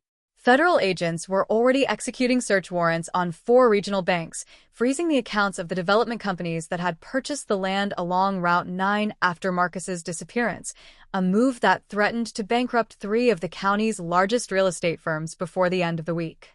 The manhunt that had started with a single fugitive in the timber of Washington had become a structural demolition of Oakhaven's entire economic foundation, proving that when the past is buried too deeply, its exhumation will tear down everything that has been built above it. The evening news loops were dominated by a single, aerial photograph taken from a state police drone over the excavation pit, a black, jagged hole in the center of the westbound lane that looked like a gunshot wound in the gray skin of the highway. Beneath the image, the digital crawl displayed the names of the men who had been arrested so far, a list that read like a directory for the county's exclusive country club, their reputations dismantled in less than 12 hours by the testimony of a man who hadn't used his true name since 1988. The story was no longer a mystery. It was a record of total institutional collapse, a narrative that was moving with an unstoppable, mechanical momentum toward a trial that would turn the state's capital into a theater of collective guilt and long overdue vengeance. Clara Vance walked back to her car at 6 p.m., her clothes soaked through with the rain, her boots caked in the gray limestone mud from the edge of the pit. She didn't feel relief. She didn't feel closure. She felt only a deep, cold anger that had been 38 years in the making, a fire that wouldn't be put out until the last judge, the last prosecutor, and the last developer who had stood over that quarry shaft in 1988 were sitting behind the same steel bars that currently held the old winch operator from Aberdeen. The run was over for Marcus, his final lap having ended beneath the concrete of Route 9, but for the town that had buried him, the clock was still ticking, and the shadows were only getting longer as the night came back to claim the valley. The freezing rain that had plagued the Oakhaven Valley for 48 hours did not stop when the medical examiner's van finally pulled away from the Route 9 Cloverleaf intersection. Instead, it turned into a steady, gray deluge that washed the limestone slurry off the cut edges of the asphalt, sending streams of milky white water down into the drainage ditches where Marcus Vance's life had been derailed 38 years ago. It was now 8 p.m. on June 18, 2026, and the task force headquarters in the basement of the federal building in the state capitol had been transformed into an operational war room. Wall-to-wall whiteboards were covered in high-definition digital photographs of financial ledgers from 1988, modern corporate registration records, and the newly processed forensic scans of the 1984 Chevrolet K30 winch truck that had been recovered from the abandoned maintenance yard. The investigation was no longer an archival search. It was a multi-front financial and historical siege. A team of forensic accountants from the Internal Revenue Service's Criminal Investigation Division had been flown in on a high-priority transport out of Washington, D.C. They sat under the buzzing fluorescent lights of the secure office, their fingers flying across keyboards as they systematically dissected the asset trails of the Oakhaven Development Consortium, the shell company that had miraculously acquired 80% of the agricultural land adjacent to Route 9 within 90 days of Marcus Vance's disappearance. What they were finding was a blueprint for a classic, institutional land grab that had utilized the brutal, absolute finality of a capital execution as a primary mechanism for wealth generation. The financial data points from 1988 were rendering a terrifyingly clear picture of how the local political machine had operated. Every single acre of the valley's bottomland had been owned by old farming families who had refused to sell their properties to the state for the highway expansion project, citing generational ties and undervalued eminent domain offers. But the moment the runaway narrative regarding the track star was injected into the community by the county prosecutor's office, the social fabric of the valley didn't just fray.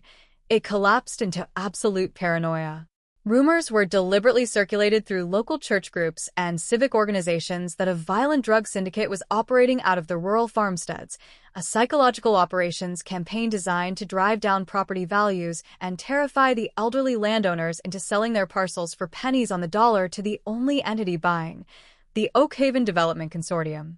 The corporate records revealed that the secret shareholders of this consortium were none other than the young county prosecutor who had authorized the initial fraudulent search logs, the lead highway engineer who had signed off on the concrete pours, and the father of Judge Alexander Vance, the man who currently sat in a federal holding cell awaiting formal arraignment on charges of accessory to capital murder.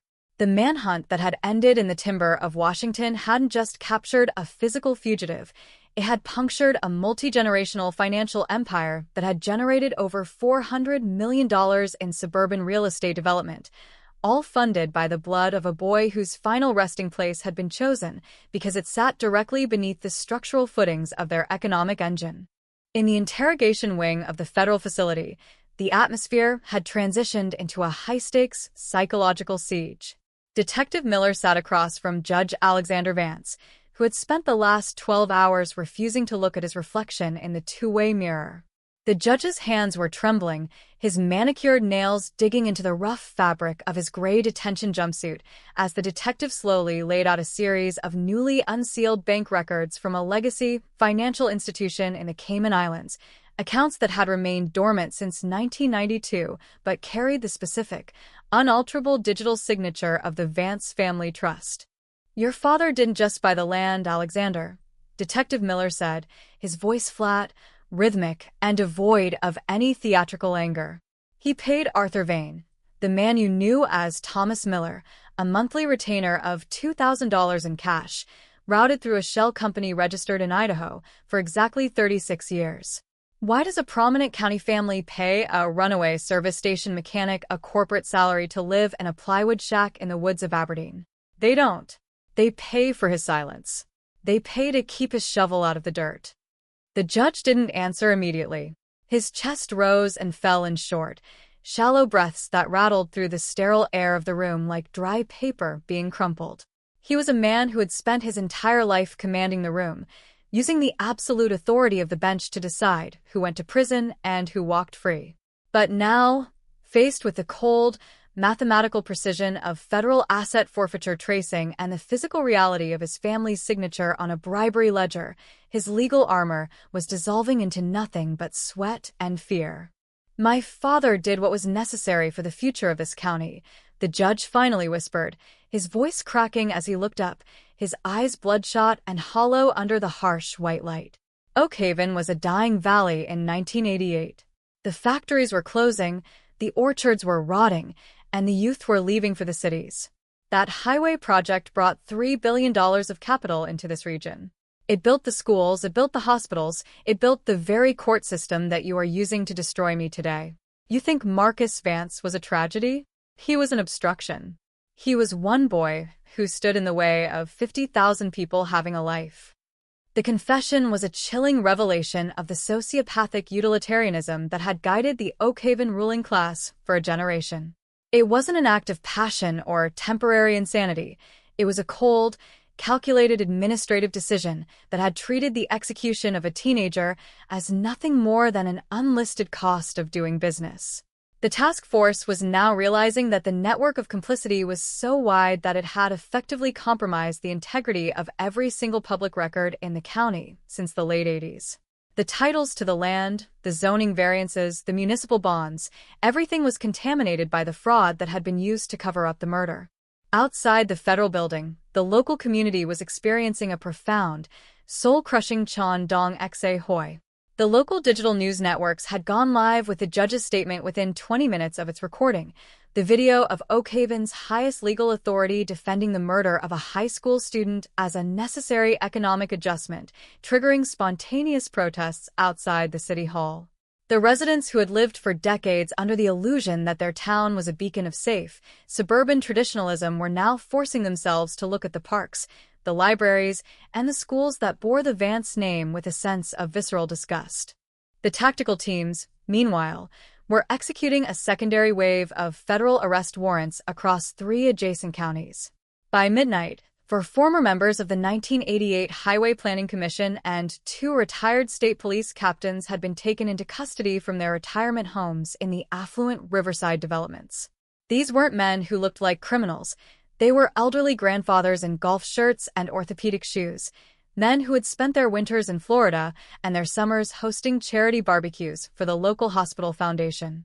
But as the plastic zip ties clicked around their age-spotted wrists, their faces showed the same detached, recognizing vacancy that the old winch operator had displayed in the woods of Washington, the look of men who knew that the timer they had set in 1988 had finally run down to zero. The forensic laboratory at the state capitol was operating under maximum security conditions, the access doors guarded by armed federal marshals to prevent any tampering with the physical remains that had been recovered from beneath Route 9. Dr. Kincaid, the lead forensic anthropologist, was standing over a stainless steel examination table where the bones of Marcus Vance had been laid out in anatomical position. The skeletal matrix was complete, preserved by the unique anaerobic environment created by the blue clay and the high-density concrete sealer that had encased it for nearly 4 decades. With a high-resolution digital endoscope, she was examining the posterior aspect of the cranium, where the hydraulic hammer had first exposed the bone. "Look at the fracturing pattern along the occipital bone," she said to her assistant, her voice carrying the clinical objectivity of a scientist who had spent 20 years reading the stories told by the dead. "This isn't from an impact with a moving vehicle. The radiating fractures are concentrated in a perfect 3-centimeter circle, indicating a localized, high-velocity blow delivered from behind while the target was stationary or moving slowly. The impact site perfectly matches the diameter of the iron hook attachment on the K30 winch truck stabilization bar. He didn't just hit him, he anchored him." The ballistic and mechanical testing on the recovered truck was confirming every line of the old operator's statement.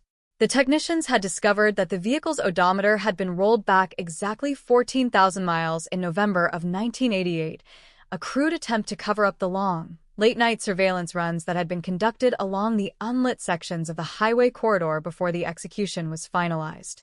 They also found traces of lead-heavy marine grease on the undercarriage that matched the specific, obsolete chemical composition of the lubricant used by the State Forestry Department's maintenance depot during the late 80s, a facility that had been managed by the judge's cousin until its closure in 1995. The web of evidence was now so dense and interconnected that the federal prosecutors were preparing a comprehensive racketeer-influenced and corrupt organizations (RICO) indictment that would treat the entire 1988 county government as a continuous criminal enterprise. This legal strategy was a massive, unprecedented escalation that would allow the state to seize not just the personal assets of the defendants, but the corporate holdings of every development company, real estate agency, and construction firm that had directly profited from the Route 9 expansion project. The Oak Haven breakthrough was no longer just a cold case resolution. It was a systemic cleansing of a regional economic system that had been built on a foundation of hidden graves and falsified police reports. As the second night of the excavation drew to a close, the work crews at the Route 9 Cloverleaf began the process of stabilization, using massive steel shoring jackets to hold back the earth around the crater where the body had been recovered. The westbound lane was completely gone, replaced by a deep, illuminated cavern that looked like an archaeological trench in the middle of a modern transport corridor. The state police had set up a permanent command post in a mobile trailer at the edge of the asphalt, the blue and amber strobes of the cruisers casting a continuous, surreal light across the wet pine trees that lined the ridge. Clara Vance remained at the site, sitting in the front seat of her old sedan with the engine idling to keep the heater running, her eyes fixed on the empty space where her brother's bones had lain for 38 years. She had received a phone call from the Federal Victim Coordinator at 3 a.m., informing her that the initial forensic identification was positive. The dental records from Marcus's 1987 high school track physical matching perfectly with the mandibular structure recovered from the blue clay. The finality of the news didn't bring her peace. It brought a cold, absolute clarity that the people who had sat in the front pews of her church, the people who had offered her family hollow words of comfort during the annual memorial vigils, were the very individuals who had signed the checks to keep her brother's body buried in the dark. The case was moving toward its next logical destination, the federal grand jury room in the Capitol, where the first round of formal indictments would be handed down at noon on Monday. The list of witnesses who were being subpoenaed to testify read like a historical directory of the state's legal establishment, a gathering of names that had once been considered untouchable but were now being dragged into the harsh, unforgiving light of a modern forensic prosecution. The suspect from Aberdeen, the old winch operator who had started the avalanche with a single thumbprint, remained the central pillar of the state's case, his detailed, clinical memory providing the map that the investigators were using to dismantle the defensive walls of the Oak Haven elite. The run was completely over for Marcus Vance, his bones resting in a sterile tray inside the Capitol laboratory, but for the town that had traded his life for an interstate cloverleaf, the reckoning was just entering its most destructive phase. The highway was closed, the banks were locked, and the monuments that bore the names of the guilty were being defaced by a community that was finally forcing itself to see the truth that had been buried beneath their feet for 38 years. The long, dark night of Oakhaven was far from over, and as the gray light of another rainy morning began to filter through the pines, the valley felt more like a tomb than it ever had before, a place where the past had finally broken through the concrete to demand an accounting that no one was prepared to pay. The federal grand jury room on the 4th floor of the Capitol Judicial Complex was a space defined by its absolute austerity, white acoustic tiling, windowless walls, and a long mahogany table that had seen the dismantling of bank fraud rings, drug cartels, and public corruption syndicates for 40 years. But on the morning of June 19, 2026, the atmosphere inside was thick with a specific, suffocating tension of a historical reckoning. It was 9 a.m., and the first witness subpoenaed by the federal prosecution was not a forensic expert or a handwriting analyst. It was Arthur Vane himself. The 72-year-old fugitive, dressed in a bright orange federal detention uniform that hung loosely from his narrow shoulders, sat in the center of the room under the glare of recessed halogen lights, his wrists bound by heavy transit chains that clinked with every shallow breath he took. Across from him sat 23 grand jurors, citizens pulled from every corner of the state, their faces frozen in a uniform expression of stunned disbelief, as Vane began to read from his own signed deposition. His voice remained that same flat, clinical rasp that had recorded perfectly in the woods of Aberdeen, a monotone delivery that stripped the murder of Marcus Vance of any dramatic weight, transforming it into a sequence of mechanical steps executed on behalf of a municipal corporation. He didn't look at the jurors. He kept his eyes fixed on the small black microphone in the center of the table, his fingers tapping a slow, rhythmic pattern against the polished wood as he detailed the exact timeline of the 1988 cover-up. "We knew the boy ran that route every Monday, Wednesday, and Friday," Vane stated, his voice echoing slightly through the acoustic tiles. The prosecutor's son, Alexander, had a logbook. He'd sit in his coop by the old grain silo and time the boy's splits. "We didn't want to do it near the diner because the lighting was too clean and the counter girl knew Marcus by name. We waited until he cleared the bridge over the creek, where the road drops down into the unpaved section near the old kiln. There were no houses within 2 miles, and the state police had already agreed to divert the night patrol to the way station on Interstate 90 under the pretext of a commercial vehicle safety blitz. The road belonged to us for 40 minutes. The transcript of his testimony was being fed in real time into an encrypted server at the Department of Justice in Washington, D.C., where a secondary team of civil rights prosecutors was already drafting a companion indictment under federal color of law statutes. The Oakhaven cold case had evolved past a simple murder investigation. It had become an existential crisis for the state's judicial integrity. Every single warrant, every conviction, and every property seizure that had passed through Judge Alexander Vance's court over the last 24 years was now being legally challenged by the State Public Defender's Office, a systematic undoing of the regional legal system that threatened to flood the correctional facilities with thousands of immediate release orders. As the grand jury proceedings continued behind closed doors, a secondary tactical operation was unfolding at the Vance family estate in the high hills overlooking the Oakhaven Valley.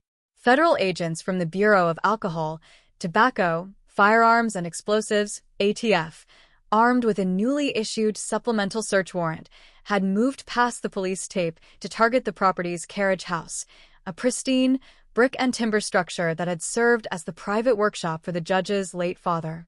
They weren't looking for financial records anymore. They were looking for the trophies that every institutional sociopath keeps as a monument to their own untouchability.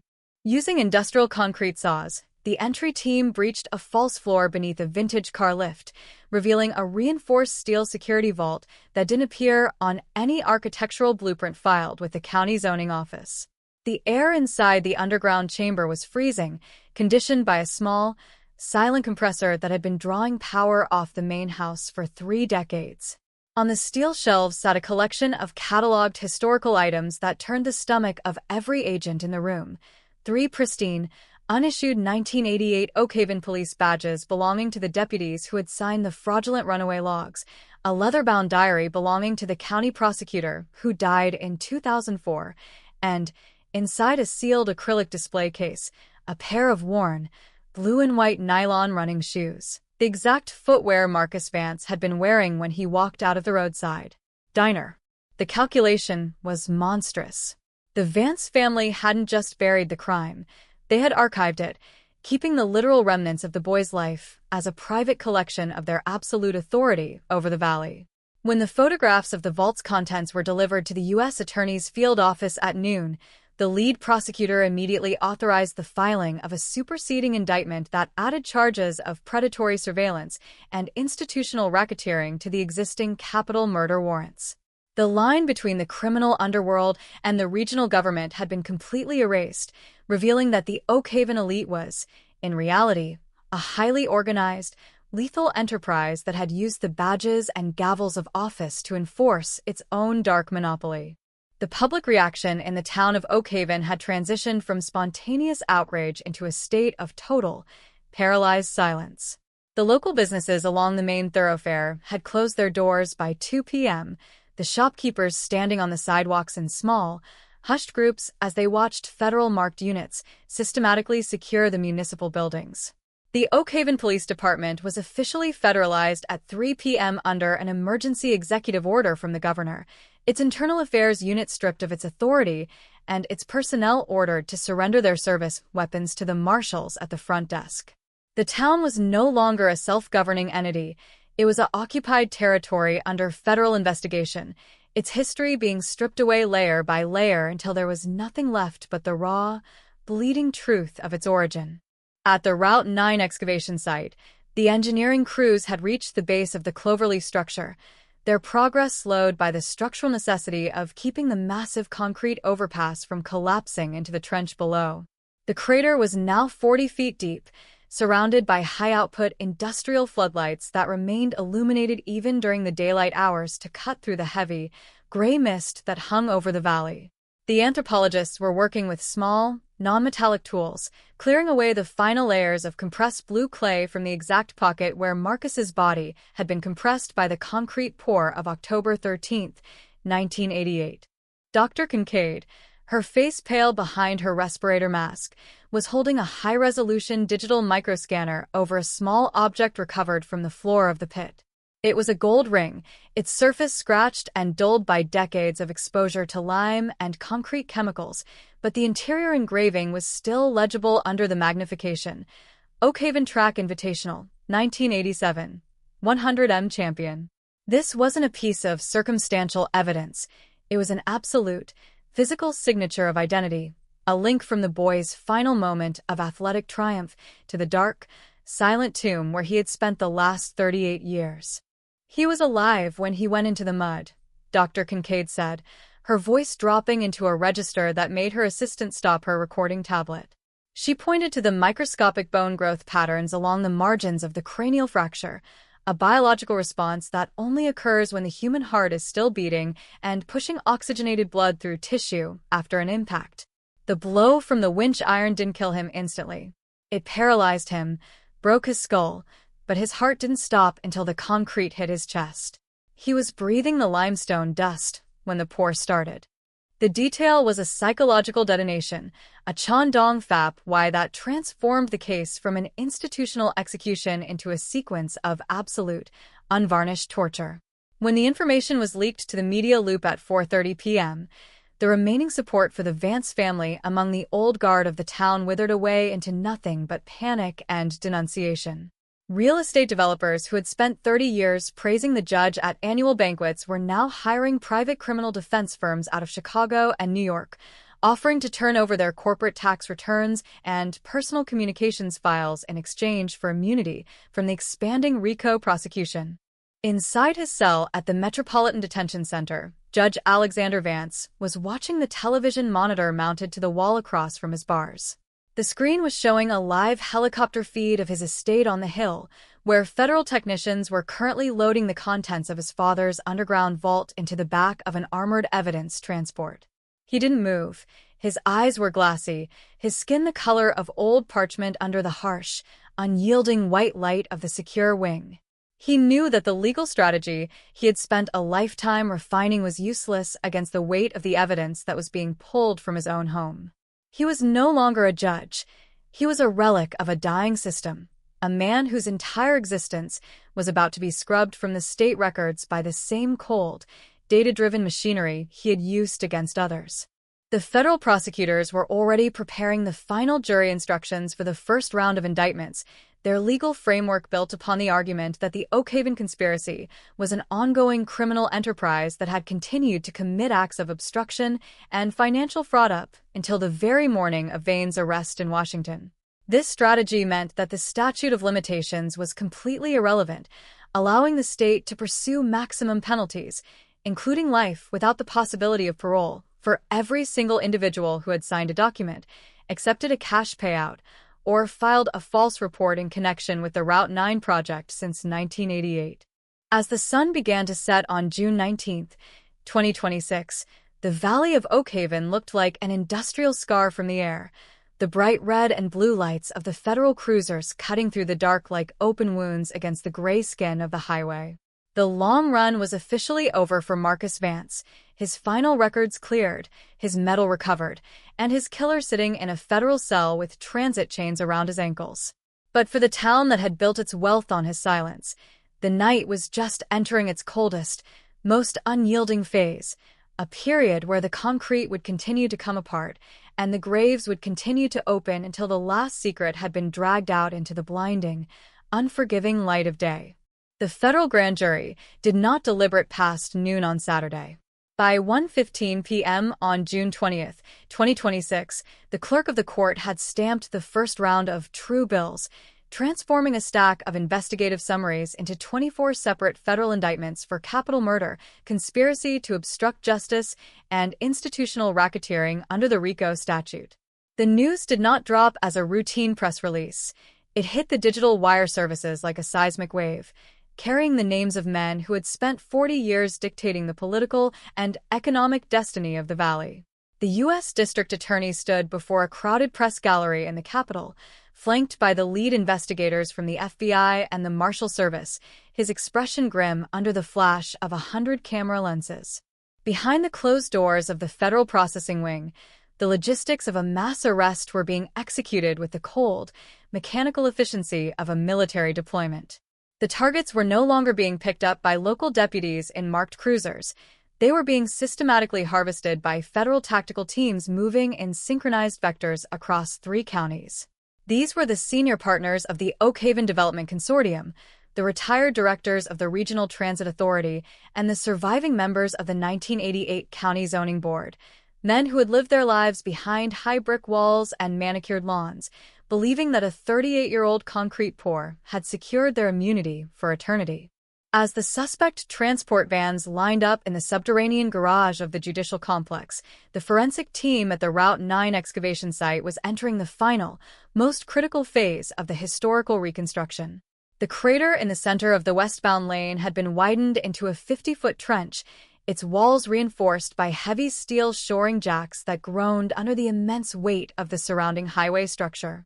The high-output industrial spotlights cast a harsh, bluish glare through the gray mist that hung over the valley floor, turning the mud and the cut edges of the asphalt into a surreal, monochrome landscape that looked less like a modern transportation corridor and more like a battlefield exhumation.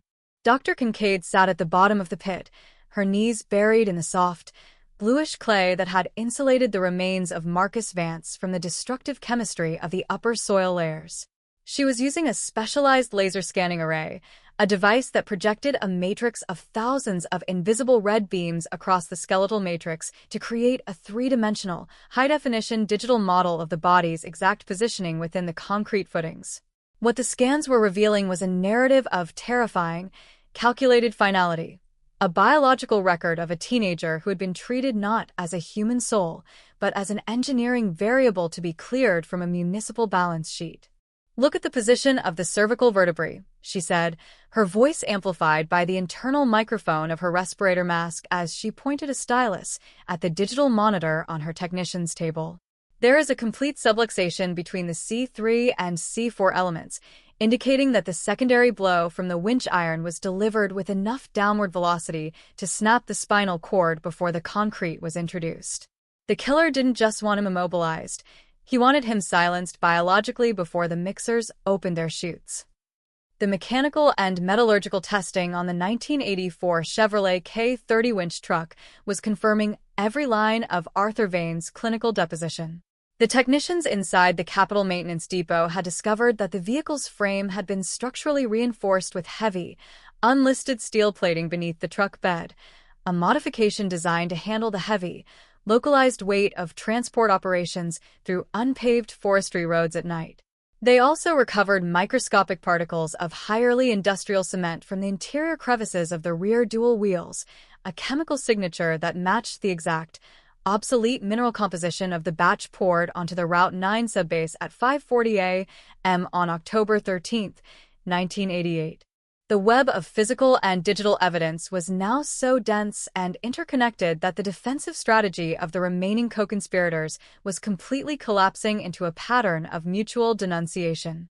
Real estate developers who had spent 3 decades donating to Judge Alexander Vance's political campaigns were now waiting in line at the U.S. Attorney's Office, their corporate lawyers carrying encrypted hard drives containing 30 years of internal emails, land transfer ledgers, and offshore banking routing numbers. They were desperate to trade their knowledge of the old political machine's financial structure for a reduction in the racketeering charges that threatened to strip them of every asset they owned. The impact on the community of Oak Haven was a total, paralyzing Chandong Tom Ly.